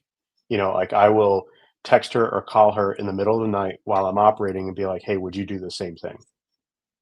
Right. And so, like, it's like, having the right people around you is so important. And so I think that the family thing, I try to be the best dad I can, and sometimes maybe I'm not the best husband I can be. I try to be the best husband, and you may not be the best dad, you know? You try to be the best surgeon, but then you may not be the best detailer, like, at least in my mind, this is the way I'm thinking about it, right? And you try to be really good at detailing, or you get obsessed about something, and then the family kind of goes on the back burner. And so, like, these are the things that constantly, I would say, like, in my mind, like, that circulates in my mind. And I think you're right. Like, how can someone be really good at all these things at once? I think I wouldn't say impossible, but it's improbable, right? Like, how can someone Yeah, be for sure. so good at all these different things? And I think it just comes in phases. I don't think I'm good at all these things all at once. I think that when I go to work, I'm the best surgeon I can be. When I come home, I'm the best husband and the best father I can be. And I think that, when I'm doing detailing, I'm the best detailer I can be. I think it kind of comes down to, like, that mentality, like trying to be the best at whatever it is that you're doing in that moment. And then also right here, what Conway said, I mean, like just hands down, like I think the people around me are just so much smarter than I am sometimes, and you're just with good people. You're just with high quality people and they make you better. So Yeah. That's awesome. a really long-winded answer to your question. And Not at all. my That was wife fantastic. tells me that I'm 100 always long-winded. So, but Yeah. yeah, Yeah, I get the same yeah. thing. You're a talker. You're You're a pretty. talker. Yeah, You're pretty that's a good one. wordy. Can you just Yeah, kind of? yeah, Can you just condense it a yeah. little bit? My fraternity nickname was 2 Cent. What is it? 2 Cent. 2 cents. Oh, because you Yeah, offer Thank you. obviously offering your yeah, 2 cents. Hey, so yeah, Doc, we're at the 9:35 mark. You said that yeah. you were comfortable with 90 minutes. I do want to be respectful of your time. If you need to bail, we completely understand. I'm good right now. I haven't gotten a trauma page or a message or anything like that, so I'm good right All now. right. Okay, Yeah, so we had a whole bunch of guys that were talking. Like most of these nerds want to talk about detailing. So as much as yeah, I could go anywhere other than detailing, yeah. um, have you figured out which polisher you're going to be using? Such a difficult thing right now. Like I am like, dude, I bought a vibration meter. Like I went and watched all of Scott HD's old videos on, his testing of these, excuse me, cordless polishers and stuff like that. I'm just like, I don't like having a cord. I am bougie like that. I love Mhm. having cordless battery operated tools, and I'm struggling to find something that is like an ace in all corners, right? Like I want something Have you that's, tried DIY's polishers? yeah. So I Oh have, my God. believe it or Get the not. So hold on. and So I know, right? she's having technical difficulties. I don't know what happened to her. I love it. Okay, yo. So Oh, what's that? oh, What? she's Oh, what back. was that? She's back. What was that? Made it back. So, Crazy internet. I actually imported through an intermediary in Australia the DIY cordless 15 and 21. Yeah. And I bought the 25 here, and rotary is on its way, I think. But um, like they are certainly very smooth machines, in terms of ergonomics, really top notch. Like I think the battery design is phenomenal. Like I think Yeah. having the battery where it is it's not in your way. They're certainly powerful, they're just not refined, Yeah. and so I'm trying to figure out a way to make them more refined. I've used the Rupes backing plates. I've used the Precision Pro Rupes backing plates. I've changed the grease 2 or 3 different times. I've tried Lucas. I've tried Super Lube. I've tried all the different kinds of grease to change them into. I use only the Makita batteries on them. I'm really just trying to figure out how to do it. So the next thing I bought a pretty expensive roll of 3M vibration dampening tape. And so I'm going to try to see if I can use some of that on the inner workings of the polisher. It's high temp rated. I think it's like the technical name they use for it is visto-elastic polymers. And Hmm. so, yeah, so I'm trying to figure out what I'm going to end up doing. So to I Adamo's use question, Fine Labs, but yeah, the it's Fine not Mock is also very it's a powerful, but top-notch power. Yeah, but it's not cordless. it's That's not cordless, and so I have all the flex polishers as well. I have two of their DAs. I have two XFEs. I have two of the man. new 24 volts. I have the forced rotation. I have the rotary. I have all the batteries. I've gone down the rabbit hole of all these No, things. not yet. So I haven't 100% decided yet, but right now, to my testing, the smoothest polisher that I've tested is the Flex XFE cordless That's what Eric was just talking about. Yeah. Yeah. with the 24 volt adapter on it and a 3.5 amp hour stacked lithium battery. So that combination has resulted in the least vibration at the head, at the handle, and at the battery end so Nice. far. All right. Okay, so that's taken care of. Duh, duh, duh, duh, duh. That's awesome. I can't. I can't. Yeah. I can't. Come on. Come I on. use, We have a professional on the show. yeah, Let's yeah. keep the gloves up. Huh? To be clear, the Super Lube at Harbor Freight is great. It's a Is it? PTFE based lube. Yeah. Yes. And we know this because yeah. Anyway. Right. Puraj, have you used Yeah. any of the Phoenix E.O.D line? And if so, what's your favorite products?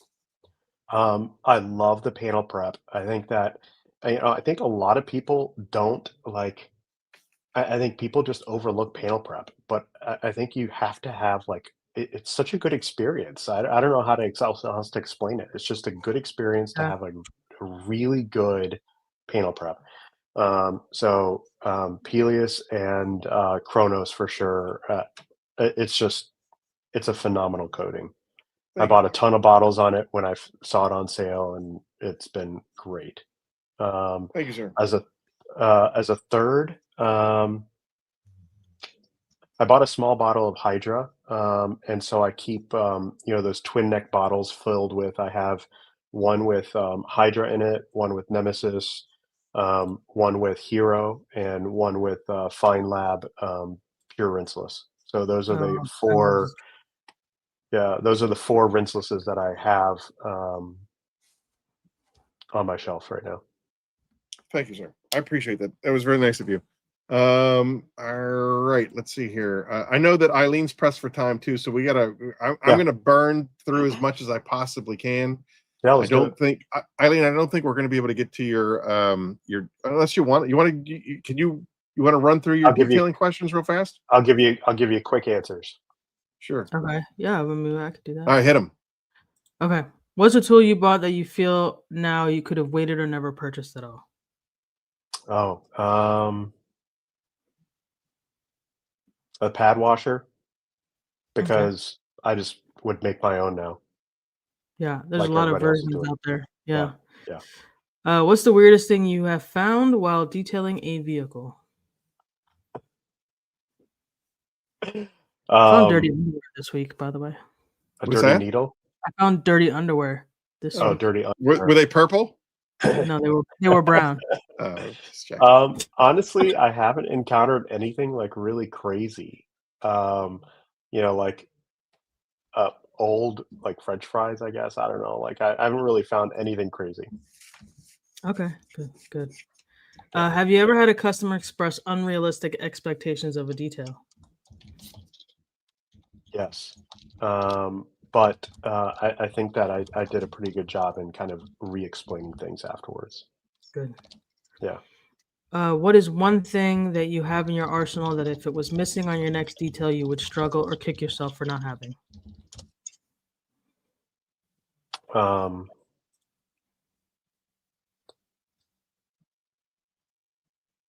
oh, Yeah, Keith. I think the they did. White. I think I would probably say the Rad Company Air Blaster. So like a Okay. tornador, basically. Yeah. Yeah. Same here. That thing is it's just freaking amazing. Yeah. Yeah. Where am I? What is a skill that you learned that has proven to be the most beneficial for you as a detailer or in your business? Being able to price things correctly, I think that ends up being like I have the way I used to price things was like I don't really care if I'm undercutting everybody else, but I'm literally charging for what I consider wear and tear on my tools, chemicals, and then I'll look and be like, okay, I think I want a new air compressor, and so I'll say in my head, I'm like, okay, well, I can sell that old one for $400 and the new one's 600, so I'll just tack on an extra $200 for the new air compressor because I haven't really been charging necessarily what I probably should be for my time. Like I just Gotcha. charge like, okay, like I want a new polisher, or I want this new thing, or I want to get a new cabinet for this corner, and I'll just be The like, okay, well, the prices so that I cabinet's an can get extra, that. like, yeah. Yeah. So I think pricing is probably I think pricing has impacted learning how to so do many that. detailers. I think you're Yeah. 100% right. I know. I mean, half the people in this group, they don't talk about, or they've talked about having pricing issues. I don't Yeah. charge as much, and then and I come from a whole.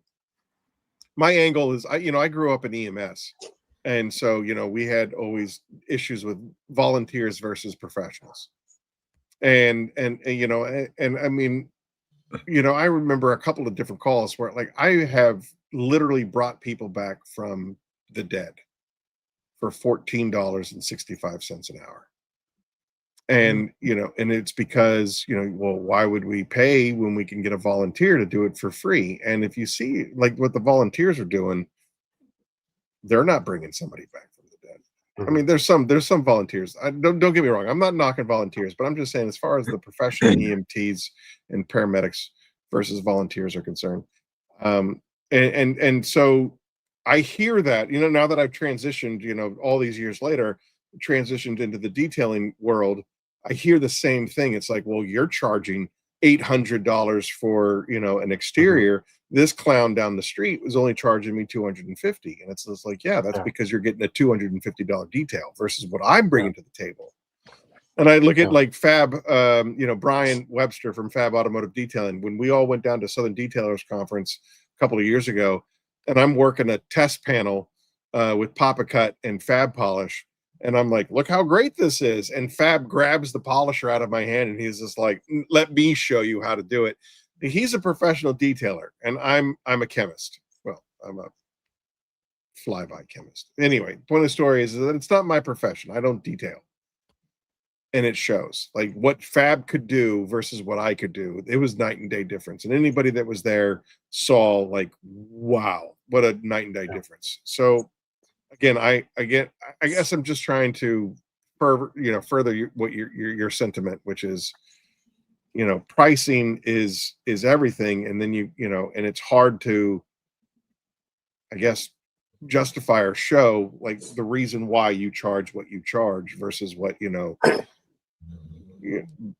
Bumblefluck down the street Also, I charges think because I think part of it and is like something that DJ taught me when I was down in Virginia was like once you do like an official training though, right? Like let's say you learn from someone that's been doing it longer than you, and like let's say you're like right here right now, and you do a training and then you automatically start like right here, for example, right? Like you took in everything, you took advantage of that weekend or day or whatever it was, the 4 hour, whatever time you spent, you go from here to here. And like when you're like you're going from like a YouTube detailer to someone who's trained, right? right, And so I'm not saying like you're going to like only official trainings or anything like that, but like when you get that extra level of teaching and how to like look for those tiny details that not everyone else does or that not is not shown to you, you know, then I think that like when you get to that level, like you're actually able to charge that more, right? So then automatically you're For like, sure. okay, well, do you see what I'm saying? Yeah, you may be Mhm. charged, this guy down the road is charging 250 because he learned on YouTube, right? And then Yeah. all of a sudden you have someone that invests into like their teaching or their learning experience. And then all of a sudden they're starting here in terms of the quality of work. And then, yeah, you could charge, $1,000 for an exterior with ceramic coating. So I Yeah. think that right, that's probably like, like one of the things that he taught me was like, okay, well, once you're out of here, like you technically should be at a different level than other people that have not gotten training. So sure, so I think that like those are the kinds of things that also help too, right? So like, to justify charging that premium price. I'm still working out of my garage. I don't think I should charge a premium price because I'm a surgeon, right? I charge a premium price now because I was taught by someone who's really good. You've invested in And yourself and your skills. Yeah. yeah, and I invest into like what I think is like the best polisher or the best polish or, I'm not going to O'Reilly's and buying, 5-gallon jugs of something, right? Like I Yeah. will buy premium grade products, cosmetic grade products, for things that I would use on my own car, right? And so I think that's when you're able to say, okay, I'm able to charge more because I'm worth it. Like I'm not to say anything that's like outlandish, but I mean that's something certainly that what DJ taught me was like you're worth it now, so you should charge Sure. more. Yeah. Right. All right, we're into the 11-minute mark. What else you got for? Yeah. Do you have any other questions? I forgot. I don't know. I derailed. I completely What derailed you, social? and I'm sorry. Yeah, you do. You always Yeah. do. What social media platform have you had most success with? Instagram so far. Yeah. We're just starting to getting into like Rutschman's going to start getting into some Google ads eventually, Yeah. and I think that that's end up being, but it has to be. I actually invested money into um, uh, um, a friend now who does a lot of SEO, so search engine optimization for Mhm. the website, and that has changed things quite a bit. And setting up the Google profile correctly, and That's awesome. I think just setting that stuff up correctly in the first place is like your best thing to do. For sure. Yeah. Adrian's in the house. Okay, I Yep. think I saw that Conway wanted to do a giveaway, so maybe He now is a good time. did. He did. He did indeed. Conway wants to give away, in the name of the good doctor, for his wonderful interview, a bottle of the scented Apex soap. Okay. So we got some tropical sunset heading to some lucky winner. Hey, when do you I think you're going to be shipping those out? Because I'm still waiting for mine. I haven't got an email or tracking or what's going on. You are fibbing. You are a fibber, and I don't appreciate it at all. Okay. As a matter of fact, all of those orders went out already. Thank you Yeah? very much. Yeah. What? And I'm I looking. missed the I'm looking tracking for your on order it? right. I'm looking for your order right now. Hey, while you're doing that, can I ask a question for this Sure. giveaway? Talk to me. I think I want to ask the good doctor said Mhm. earlier that he starts his day with a specific app. What's the app and what time of day is it that he checks it?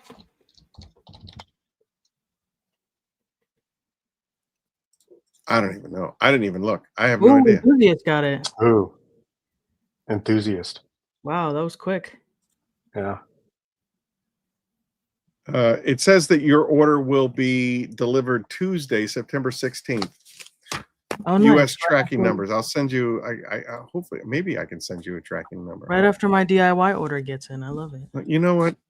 Oh, technical difficulties. Oh, we lost her again. I don't even know what happened. It's the Because it's craziest just the thing. two of us now, huh? Oh It's man. just the two of us. At the stage. All right. So, what was that? I saw. I was fixing my All right. So I wasn't paying attention at all while I was finding your tracking number. Enthusiast, Home Depot, 3 a.m. There it is. All right. Enthusiast. Tuesday, that's so far away. You're right. So We're far gonna away. have to go back to keeping track of people that are buying that are winning stuff, because enthusiasts, I see, like, instead of Keith Firebird, enthusiast is winning everything these days. Where's Enthusiast. Ghost? I haven't seen Ghost in a while. I know, right? He was on vacation the last that I heard. He was in Well, Europe. Ghost, I'm looking for him. If anyone talks to him. Enthusiast. Tropical sunset. Tropical. All right. I can't wait. Courtesy of Conway, thank you so much for your Yeah, thank you, generosity, Conway. and Awesome. Yeah. congratulations to enthusiasts for winning a bottle of tropical sunset.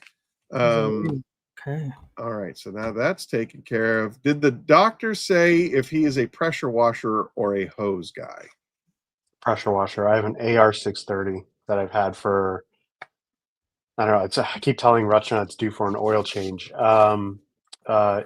I've had it for years. Amazing Nice. machine. Yeah. Aaron will call me and ask me if I remember. That's how you do Yeah, things. I usually do. Like 3 days from now, I'll be like, "Hey, Rick, who did Conway send the bottle to?" Yeah, all right, whatever, whatever. I know my limitations. I embrace Foam them. or rinseless? What's that? Foam or rinseless?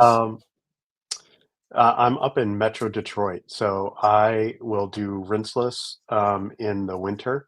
So when it's too cold, I'll do Preludio alkaline, Preludio acidic, and then I'll pick a rinseless. Honestly, to me, they're all about like for my cleaning right now.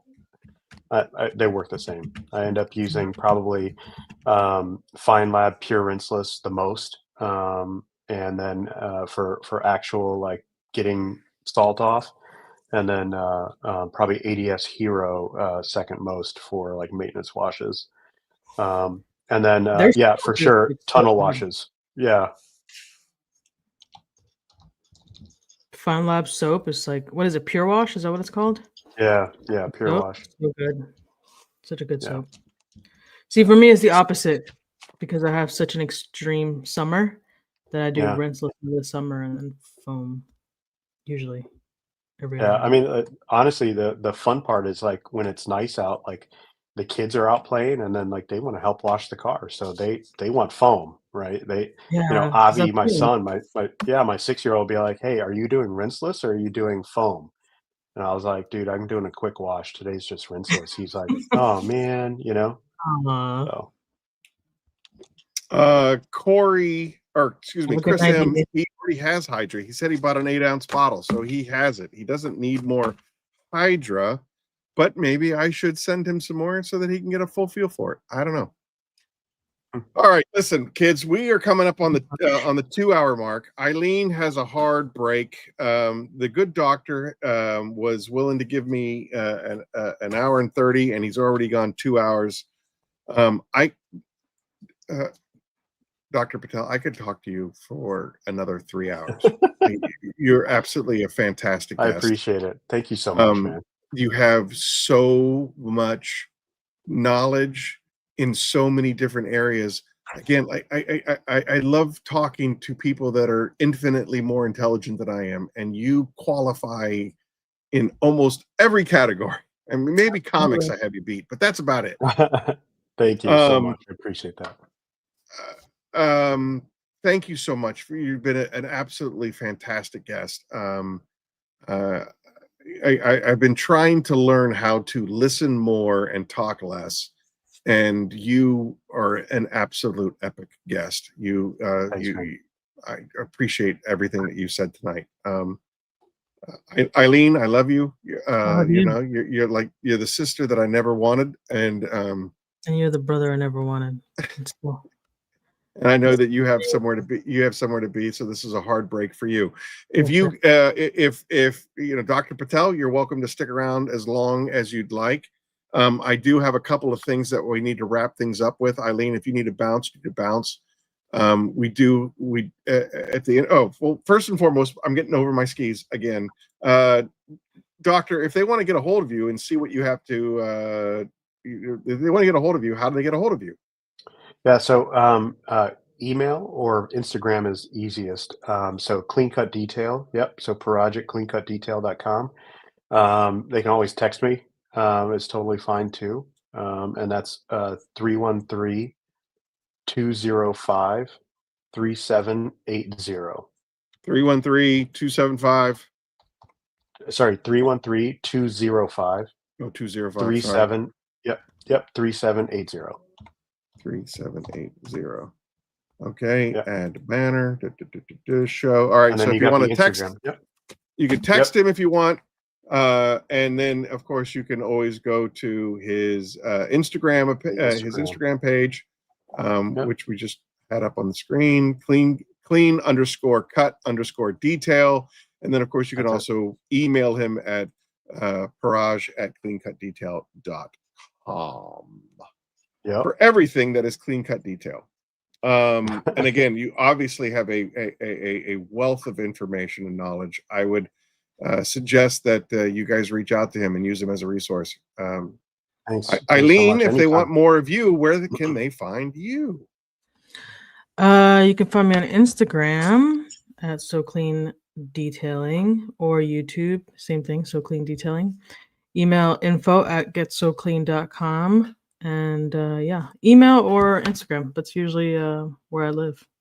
And also make sure that you follow her for some amazing content. The Desert Queen lives on YouTube at So Clean Detailing. She's absolutely fantastic. And then, of course, if you want to support the show, you can go to So Clean 10 for 10% off of everything site-wide at phoenixeod.com. Correct. And then, of course, now, mind, I would like to remind the audience that I do have a letter that I wrote for the end of this episode. So if you'll stick around, I think it's important to me. It's important to the show. But again, Eileen, if you got to bounce, you got to bounce. And Doc, if you have to bounce, you have to bounce. I've got to actually go answer a page. So all right, sir. All right, sir. thanks, thank everybody. you so much. Thank you. Absolutely, I appreciate wonderful person, and I would welcome you on my show our show. Excuse me, Eileen. I would welcome you on our show anytime. You're magnificent. Thank you, and tell your wife and your family thank you for sharing these hours with us. Yeah, absolutely. Sure. Thank you so much, guys. Thank you. All right, sir. Ma'am, I love you. If you got to go, you got to go. Well, let's see how this letter goes. I might. What's that? I might. So let's see how this letter goes. I might. Okay. All right. So we're gearing up the Phoenix Rise from the Ashes Pay It Forward campaign. It's going on all year round, as you guys know. And if you have any, slightly used products or equipment or whatever that you want to donate to an unbelievable cause, you can mail it to send donations to Phoenix E.O.D.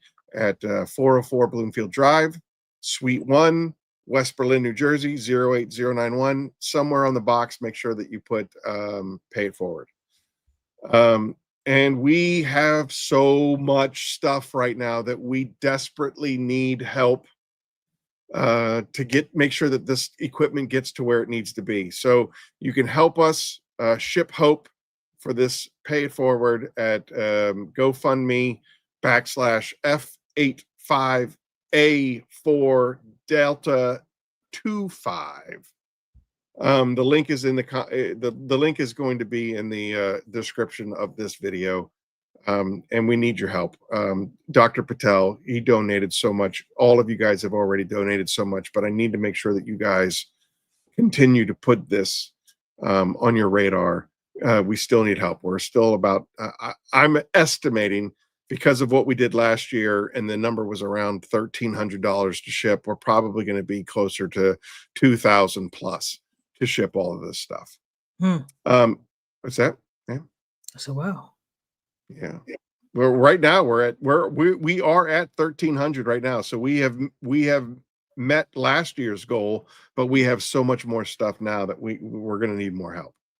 For sure. If you'd like to be on Curmudgeon's Corner, drop us an email at info@phoenixeod.com, or you can go to our Instagram page, which is Curmudgeon's Corner Pod, and you can let Eileen know that you want to be on the show, which is right here, Curmudgeon's Corner Pod. All right.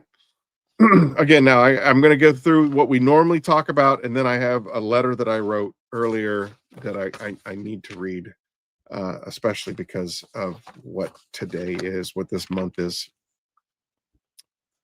Suicide prevention and crisis counseling resources. If you or someone you know is struggling with suicidal thoughts, seek help from a professional and call 988.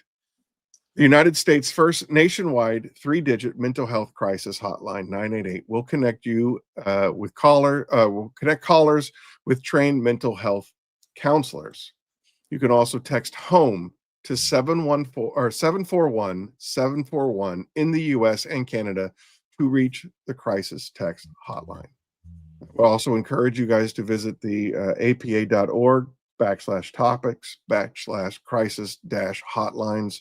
They will help you with any and every issue that you are facing, be it emotional, mental, physical, gambling, drugs, whatever it is. Reach out. You're not alone. It only takes 3 seconds to reset somebody's brain, and it takes 8 minutes to talk somebody out of the darkness. Make sure you check out our distributors for Phoenix E.O.D. and support us so that we can continue to do this kind of stuff. You have the West Coast distribution with Adrian over at imdetailedaf.com. We got Fab over at fabdetailsupplies.com, and our Southeast distribution is shineyourlightdetailing.com/store. We also have worldwide distribution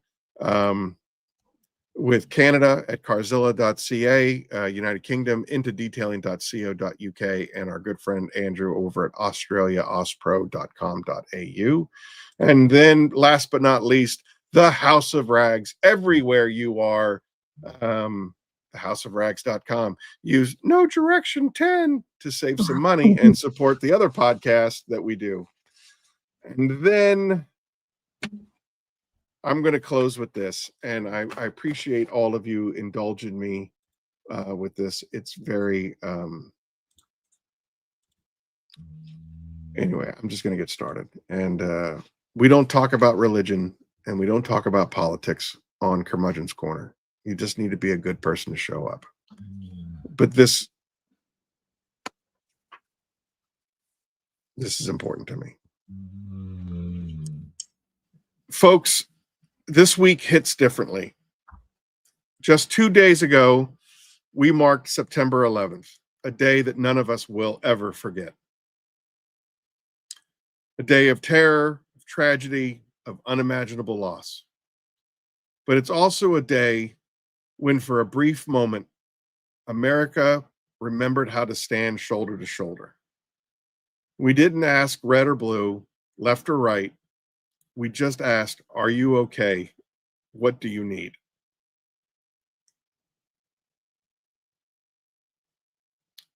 And now we are here starting a fresh wound, the assassination of Charlie Kirk. A man who wasn't a soldier, he wasn't a politician, he was a voice. Someone who thrived on dialogue, debate, and argument in public square. Agree with him, disagree with him, love him, hate him. He was an idea guy.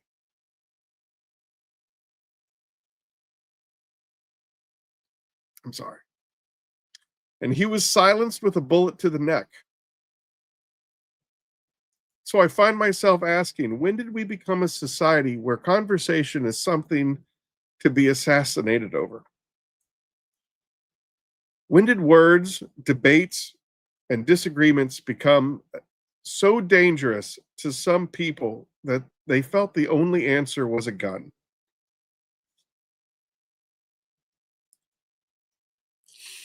History shows us that this isn't new.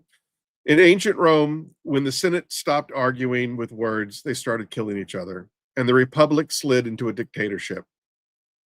In the 1920s and 30s, Weimar Germany turned rivals into enemies, and political assassinations and street violence opened the door to extremism. And even here at home in the 1960s, we lost Martin Luther King Jr., Robert F. Kennedy, and Malcolm X. Not just men, but voices. Every shot fired was aimed not just at a body, but at an idea. And yet I can't help but remember 9/11, 24 years ago. We were hit from the outside, and our instincts were to come together, to help, to hold, and to comfort. Today, we are being torn apart from the inside, and our instinct seems to be division, blame, and even more violence. Here's the thing. Silencing an idea with a bullet doesn't kill the idea. It's just buried in blood. And the only antidote is courage. The courage to keep speaking, and maybe even more importantly, the courage to keep listening. To borrow a line from V from Vendetta, beneath this mask is more than flesh. Beneath this mask is an idea. Mr. Creeley, and ideas are bulletproof. That's the truth. Ideas don't die, but the choice to keep them alive with our words, with our listening, with our courage. That's on us. We don't find that courage. We don't demand dialogue over destruction. Or excuse me, let me write. If we don't find that courage, and if we don't demand dialogue over destruction, then 9/11 2001 may be remembered as the last time we were truly united. And that thought scares me more than anything else. So I'll leave you guys with all of this. We don't have to agree. We never will. But we have to talk. And we need to learn to listen. Because once we stop talking, history tells us exactly what comes next. And none of us want to live there. So, to my family, my Phoenix family, I'll see you at Curmudgeon's Corner 63. And just know that I love you. I hear you. I see you. And I think that we're better than this. I'll see you guys at 63. Eileen, I love you. I love you.